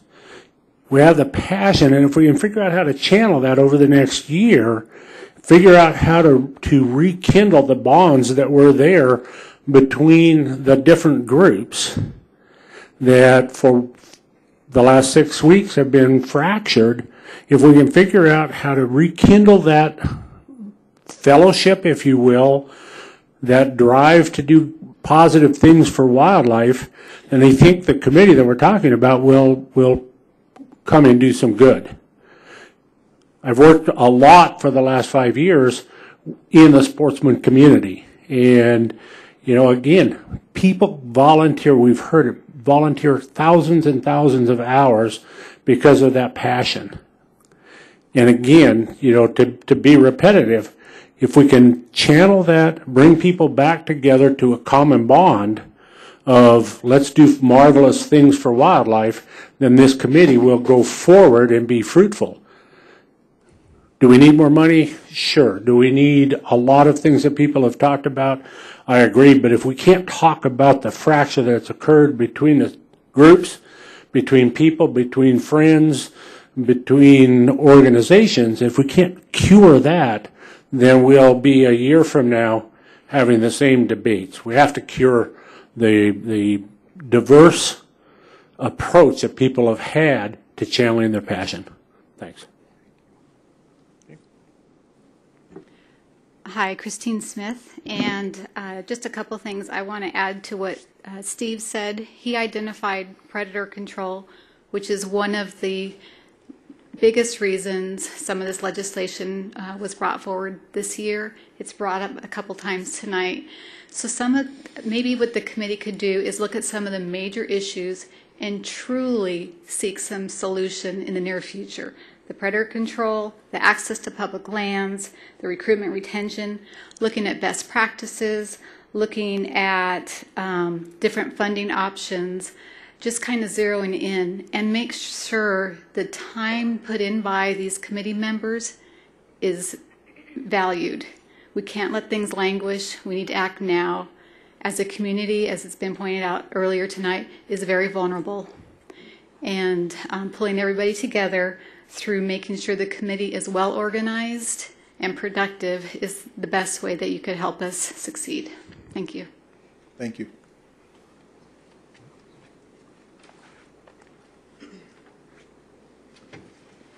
Yep, there's someone coming down there. Good evening. My name is David Power. I'm with the Yuma Valley Rod and Gun Club. I come here this evening because I am passionate about wildlife and habitat in the state of Arizona. I represent a Generation X, I guess, and I'm very upset. As we look across the room here this evening, it looks very much like our club back in my little hometown. Don't anybody get upset when I say that the age is getting a little bit up there, and it scares me to death that intermediate in between. You know, we need more of the in between guys. I see you over there. But the in between people, between the kids and the guys and the men and women that have been doing it and pounding it out year after year after year. And I have no idea. I mean, we're trying Facebook with Hogg right now. We're trying Twitter. I mean, Yuma Valley Rod and Gun Club is even on Facebook and Twitter to try to bring more people in and keep them involved so they know what's going on. So I don't have the answers to that, but I mean, we do need to fill in that gap with the generations. I became more involved in what the Arizona Game and Fish does and what the Yuma Valley Rod and Gun Club does after boonie bouncing around with my dad the first 27 years of my life to go deer hunting. I started 2 days after my father's funeral. I was invited to go out on a waterhole project with the Rod and Gun Club, and I got to spend, I already knew him, but I got to spend more time with John Herbert, who is the wildlife biologist for Region 4. And John lives, breathes, eats, and sleeps the animals and the habitat in our state. And I got to spend time with John, and he became a mentor for me. And I got to learn the inner workings of the biology and the department through that. And it helped me heal tremendously to be able to replace a little guy that I had for 27 years of my life with great people like John Herbert and people at the department. And so I think if we can figure out how to bring the other regions in the state, Game and Fish, to have a good relationship with the critter groups, the citizens and everything else, I think that's going to help us a lot, because then the department's going to get more input from what the people want, and then the people, I think, are going to hear what the science is, what the ideas of the workings are of the department, and I think that's something that would help us tremendously. Thank you. Other comments? I just want to make one quick comment. I mentioned before that it was mentioned in some meetings with some of the Game and Fish staff that there are resources out there that are currently not, people are willing to provide money, they're willing to provide, stores are willing to provide gas cards. There are people willing to help out with resources to assist with wildlife conservation projects. And I think one thing, that's directly applicable to this part of the agenda is really, maybe there needs to be a workflow or a frequently asked question type of a situation on the Game and Fish website. It kind of gives people somewhere to go if they have something they'd like to see done, or they have resources available to do it. They'll know how to approach it, because right now I don't think there's something like that out there. So, okay, thank you.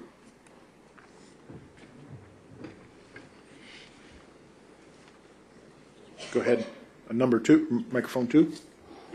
Hi, my name is Bobby Bordeaux. Try to spell that last name. Wow. Anyways, I'm president of the Arizona chapter, Safari Club International. I come up from Tucson. And I just want to agree with Steve Clark and a lot of the other organizations. One of the things we do down there in the chapter is we put on deer camps, jackrabbit camps. I'm one of the founding members of the Arizona Hunters Who Care, with the trash cleanups also, which has not been mentioned here yet. But we decided that because Game and Fish has many other things to do in managing wildlife and stuff, we decided that we take over the junior deer camp and the Jackrabbit Camp. We invite Game and Fish to come down. We have mentors, we have guides, we provide food for everybody, we provide a safe place to camp. And Steve Clark was telling me earlier, he'd like to partner up with a couple organizations where we can have some kind of a ranch or something.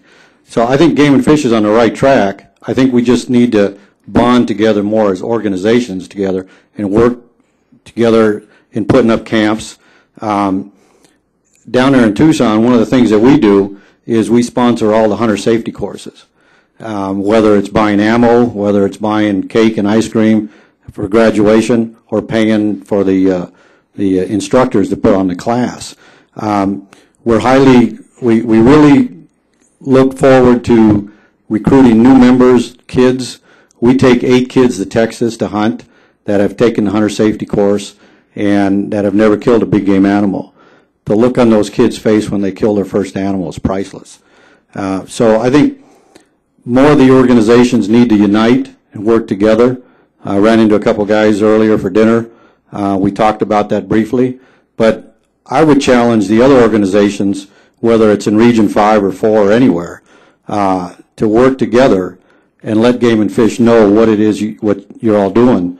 And I think we can get on the right track that way. And my hat's off to Game and Fish and what you all do with wildlife.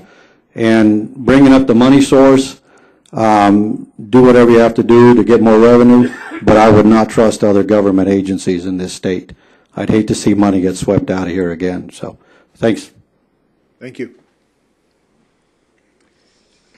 My name is David McCasland. Representing myself tonight, I'm a member of the Arizona Desert Bighorn Sheep Society and the Arizona Elk Society.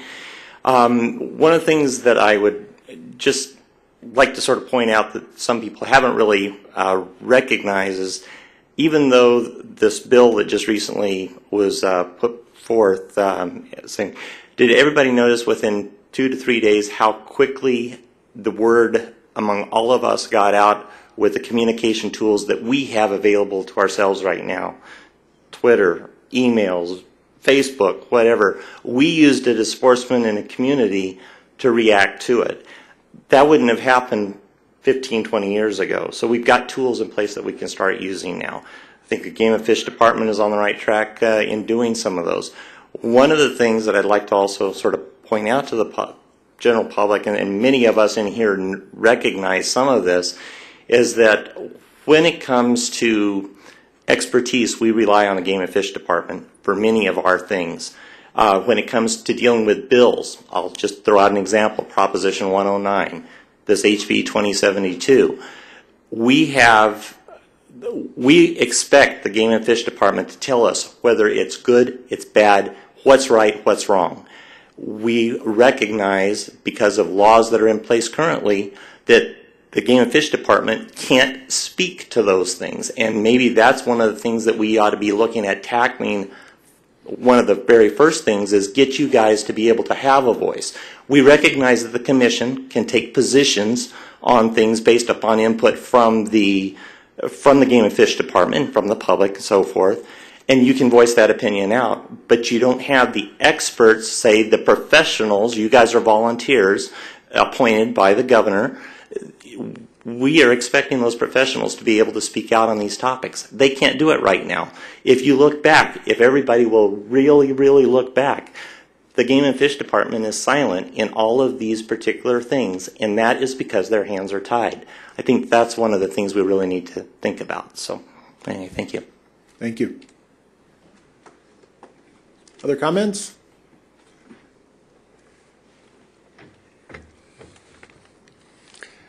Excuse me. My name is Blaine Bickford. I'm not sure if there's too many faces in the room that don't know me or I don't know you. There's a couple things I've thought about, and I promised myself I was not going to stand up and speak. But there's a term that we use in hunter education, biopolitical management related to wildlife and resources. Biopolitical. Biology, yes. Politically, definitely in our era, there's no doubt. So when we go forth with the structure of any group or groups, for the benefit of all citizens, not only of Arizona, but of the United States and the world. We want to consider the biological side of it. We want to consider the political side of it. They're two separate identities. They don't coexist in a lot of places. You can't mix funds. You can't mix organizations of 501c3s and 501c4s. So let's keep that in respect. There was a term I really don't like it. The definition was greed, or maybe the statement was greed. And I look out through here and I see commissioners, current and past, department personnel, volunteers. Some are hunters, fishermen, birders. I look at centuries of self-sacrifice, financially, time, not only for their personal commitment, but their entire family. Greed?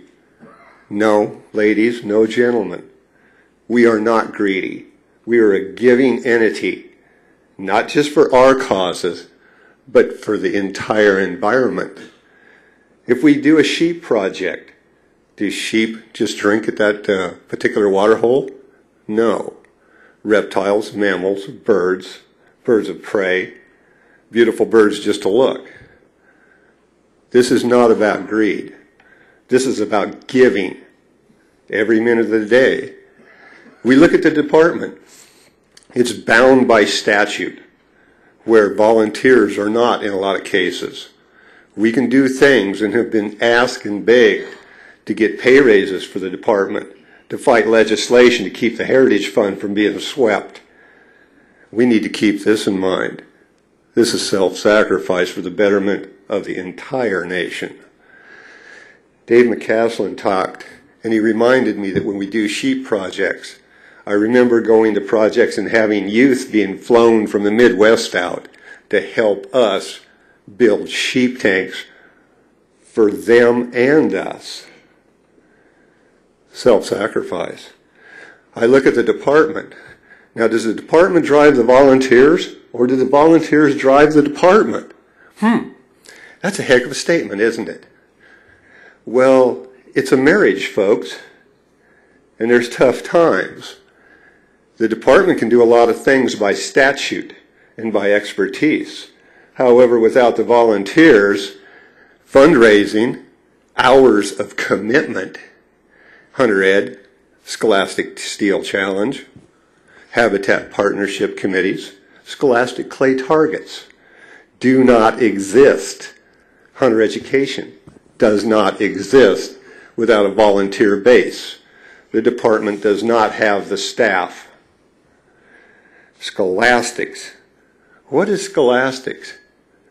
Scholastic Clay Targets. The rules of this national organization talk about grade point average in order to compete in clay target shooting. Ethics are the cornerstone of teaching citizens to become adults.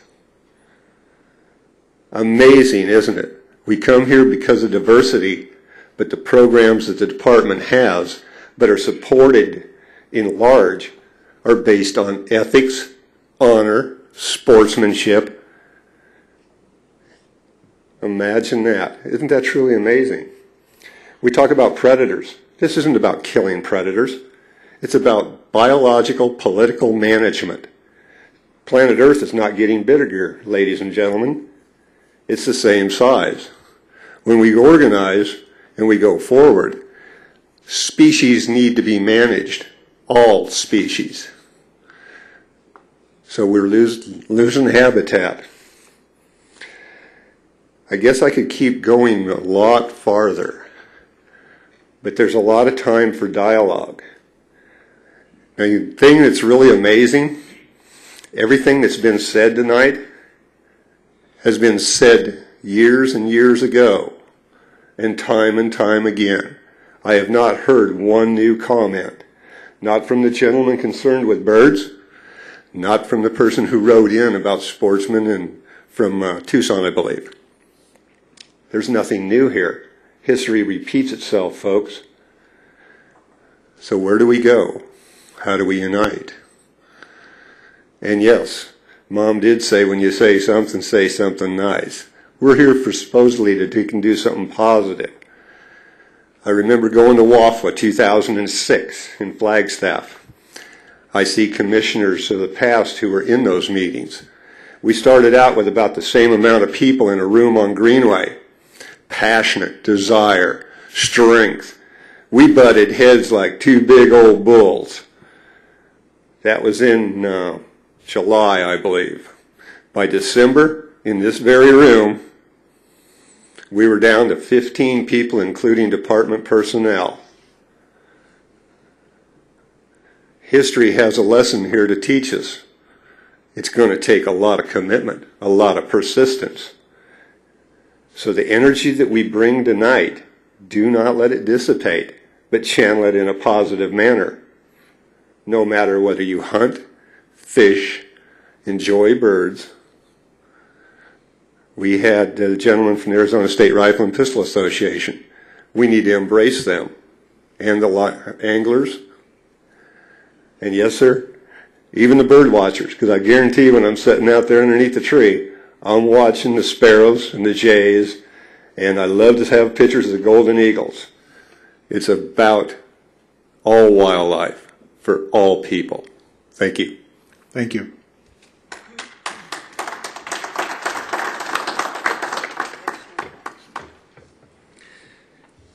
I wanted to come back up again and talk a little bit about vision. That's what we were looking at for this part of the meeting.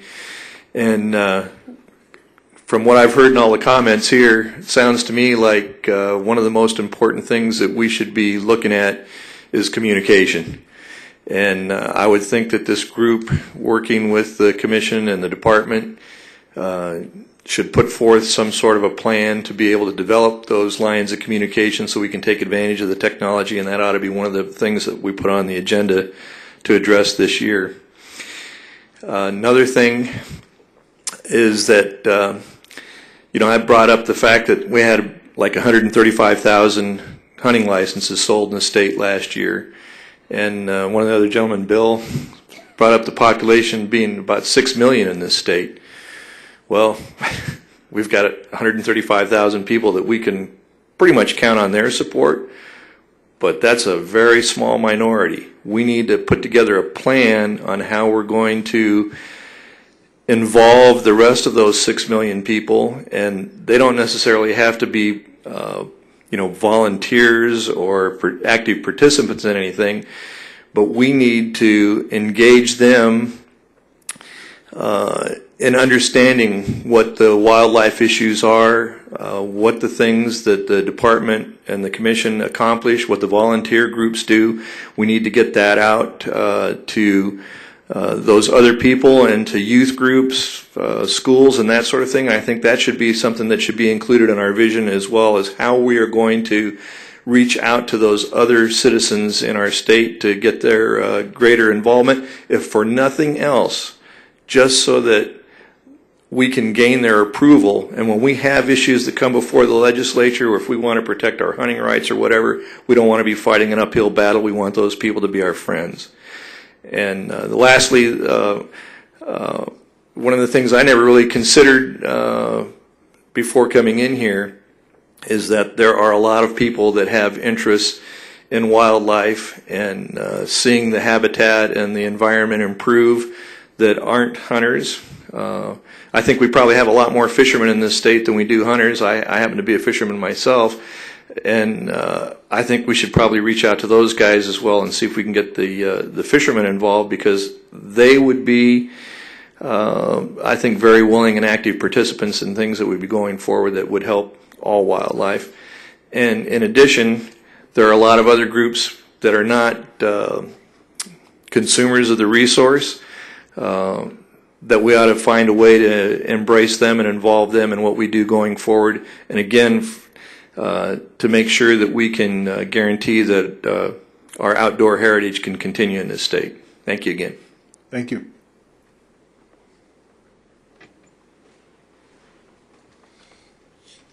Yeah, my name's Larry Audsley. I came here tonight not really knowing what direction this thing was going to take, and it seems that it's going in the direction of expanded communication between the public and Game and Fish.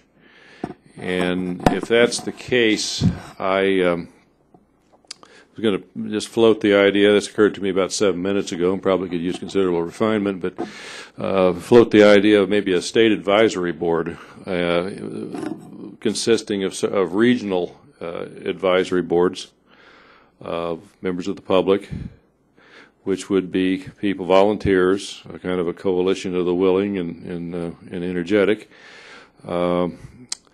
to serve as kind of information communication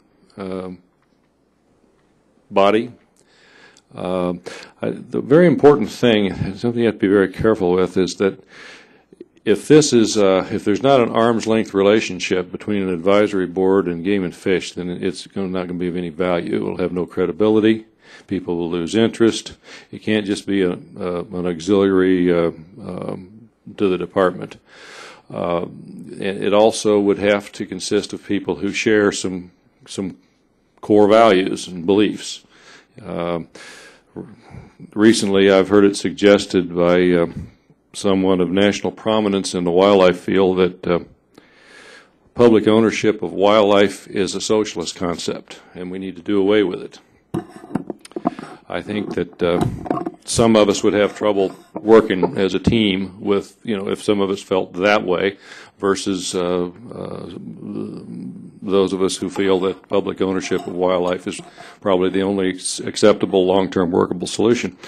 So you'd have to, it is a lot harder, and you'll have anti-hunters and people who are not really so much interested in wildlife trying to get involved in it as well. People who are more interested in, who are just as interested in rocks and ferns as they are in wildlife, getting into it. So it wouldn't be an easy thing to do and have it work well. But I think if you had a large enough number of people involved in it, you might be able to have something that overall would work out pretty well. And then, so you need a voice to the public, the press, when issues come up, as they often do, controversial issues.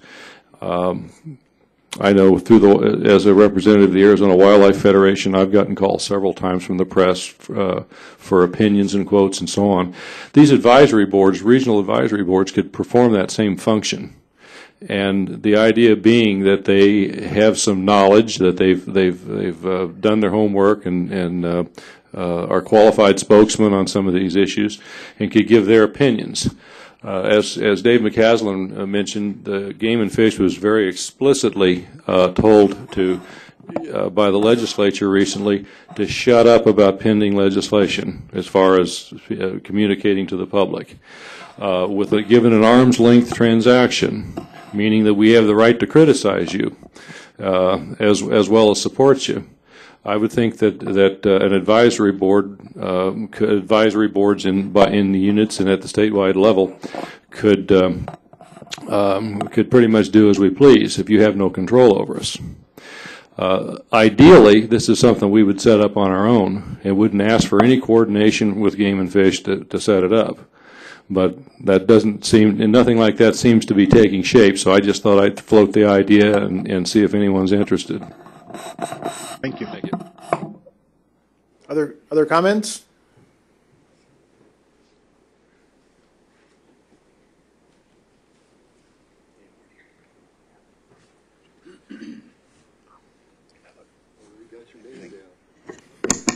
Now, how did he know who I was?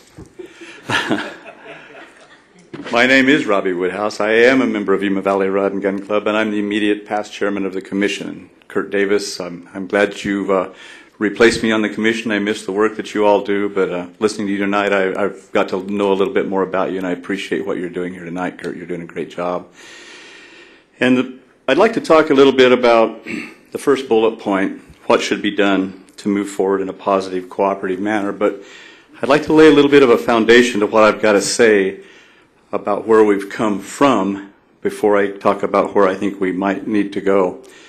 And I'm going to go back to 2007 when I was appointed by Governor Napolitano and came on the commission. I learned immediately that our fundamental responsibility as a game and fish commissioner in the state of Arizona is we have a trust responsibility to the citizens of this state to manage their wildlife and the habitat that wildlife lives in. All the citizens of this state. No special groups, no little corners of the state here and there, but everybody. I took that very serious through my time on the commission. And tonight I'm not representing the commission, obviously. I'm a former commissioner. I'm not here to represent the Yuma Valley Rod and Gun Club. However, I'm very proud of all of the activities they do. I'm here the same way I was before I was appointed by Governor Napolitano, like I think most all of you in the audience are. I consider myself an average Joe, an average citizen in the state of Arizona. I considered myself that while I was on the commission for 5 years. Now Chairman Freeman and myself talked many times in commission meetings about the silent majority when we would have controversial items that we were talking about with groups or at least representatives of groups that came before the commission. What about the silent majority? What about the average Joe, the average citizen out there in the state? What do they think? We really had no way to find out at that point what they thought unless they took initiative to email one of us that sat on the commission. We got lots of emails. Probably not as many on any particular issue, however, that are in this room tonight. So as I look back as to where we've come from representing average Joes and average citizens of this state, I think we need to look at the events of the last few weeks. Just before my term expired and Commissioner Davis took my chair on the commission, on a Friday afternoon, late on a Friday afternoon, I got a call from a very good friend of mine that I rode up here with tonight, George Reiners, who's the legislative liaison from Yuma Valley Rod and Gun Club. And he asked me what I knew about Bill 2072. I said, I've never heard of it. And he told me what it was. I talked to some of the other commissioners that were, I think I talked to then incoming Chair Freeman, and I talked to the director. They were in San Diego at the WAFLA conference. I was very concerned about what I'd found out, and I instructed staff as the current chairman that I wanted them to begin setting up a telephonic meeting the following week, as soon as we could do that in compliance with the open meeting law. Well, we were already after hours on Friday by the time whoever the lobbyist was and was working with Representative Wires when they dropped that bill. So we were not able to schedule that meeting within the confines of the open meeting law until Monday morning. So we set a meeting for Tuesday afternoon. What had happened over the weekend was a tidal wave of the use of the internet by folks like all of you that are sitting in this room, as folks like George Reiners found out about that bill and it got going. And where I think we need to go from here to the future is it was a good example of what we just had exhibited by average Joes and average Jills, the average citizens of this state. By early on that following Monday, there was so much had gone on, so many emails in legislative inboxes, so much happening between sportsmen and women in this state that by Tuesday morning, Representative Wires pulls the bill. I had pressure put on me to cancel the telephonic meeting that we had scheduled for Tuesday afternoon because the story was the bill was dead, it had been pulled, it wasn't going to reappear. As a person that felt strong about representing the average Joes, the average citizens of the state, I refused to cancel that meeting. I felt like we owed that to the sportsmen and women that had taken the initiative to stop that. And we continued with our meeting, and I was very thankful that the then commission with me on it had a strong 5-0 vote to oppose that legislation. But what had happened? The sportsmen and women, not a group, not a critter group, and I don't mean this disrespectful to any of the critter groups, they do a lot of great work, but it was individuals like a George Reiners, like a Blaine Bickford, like all of you in this room. It was your individual voices collectively that stopped that bad legislation. So I think as we go forward, we need to remember what happened. Kurt, I think what you've got going here in this group is great. We've got to keep the passion alive that was stirred up in this. I always believe that out of bad things come good things.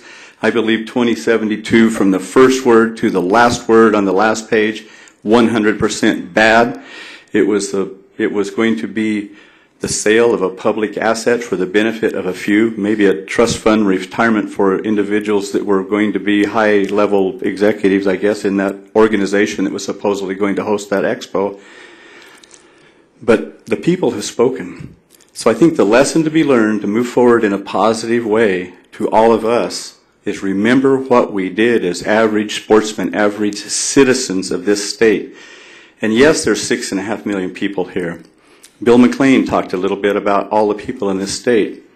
And you know, as the proponents of that bill talked about what it was going to do for this state, and really there were accusations about how poorly wildlife had been managed in this state compared to what it was 80 years ago when the first commissions came online. But folks, how many lanes of traffic were there between here and Flagstaff 80 years ago? How many power lines crisscrossed this state? How much drought had we had 80 years ago? There are things that this commission and this professional wildlife management agency deal with that were not even imagined years and years ago. And the population increase, like one fellow spoke up here a while ago about the lakes and the power boats. I understand. It's not like it was when I was a child and you could go to a lake and you might be the only person out there fishing that day. There's 6.5 or 7 million people in this state looking for places to recreate. The interconnectivity of wildlife migrations has been not just interrupted, but made impossible in many, many places. And I know the department, there was just an award between the department and ADOT on the sheep overpasses up on Highway 93. A great project and great results, but we were losing a tremendous amount of that sheep herd with car collisions up there. It's a different state we live in. There's a lot of people. And I just want us to remember. Few more seconds, please. I want to remember what we've come through, where we are, and I would like to empower everybody in this room that has worked hard on this, opposing that legislation. You need to go home and you need to tell 4 of your friends that didn't get involved, that don't understand it, and empower them and ask them to each tell 4 of their friends. We need to motivate the citizens of this state that have been silent on the issue. And it's mandatory that we do that. The people's voice is the strong voice, and we need it to be heard. Thank you. Thank you.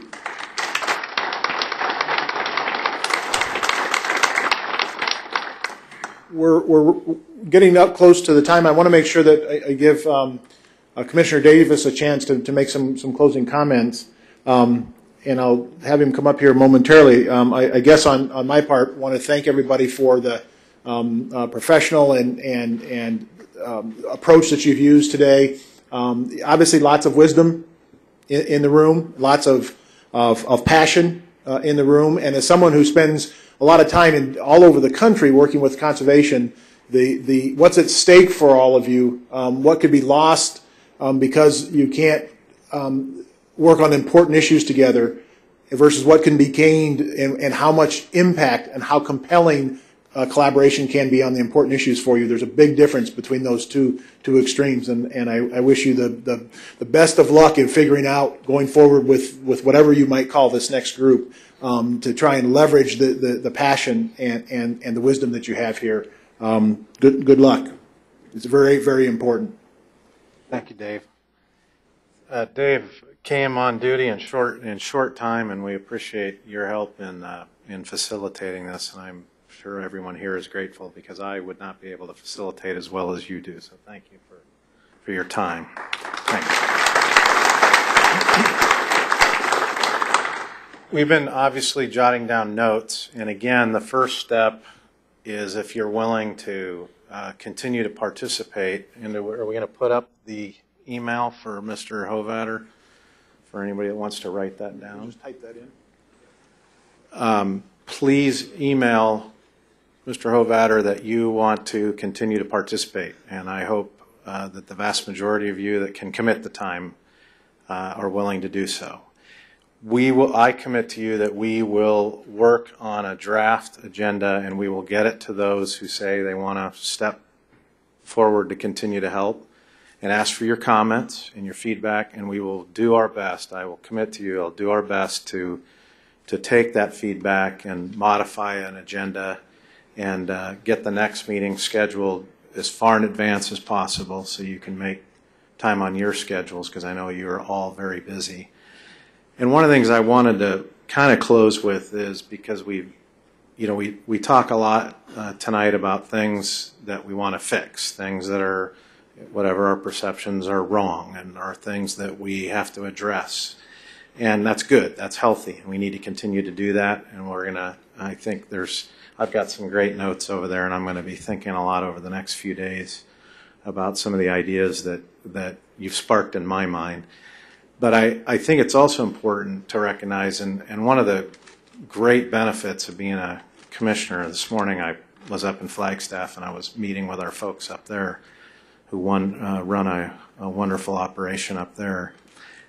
But one of the things you see as a commissioner, and I know those who have been on the commission obviously a lot longer than me, but I've already seen, is you get to see all the good works that organizations do, and non-affiliated hunters and fishermen do day in and day out in this state. And I think sometimes we're focused on things that may divide us, or we're focused on difficult issues, and again, that's okay.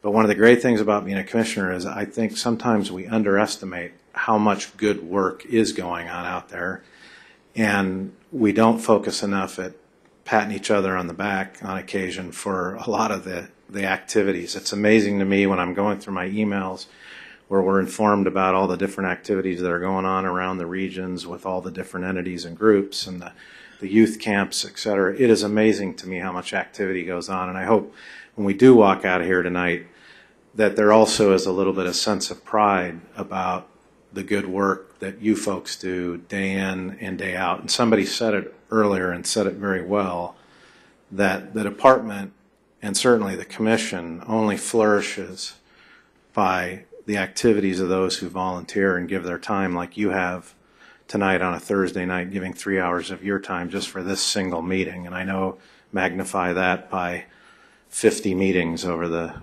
rest of the year or more for some of you. So again, I wanted to conclude with a thanks to each and every one of you. And again, I'm a fortunate one that I get to see the fruits of a lot of the things that you do day in and day out. So thanks for coming tonight. It's really appreciated.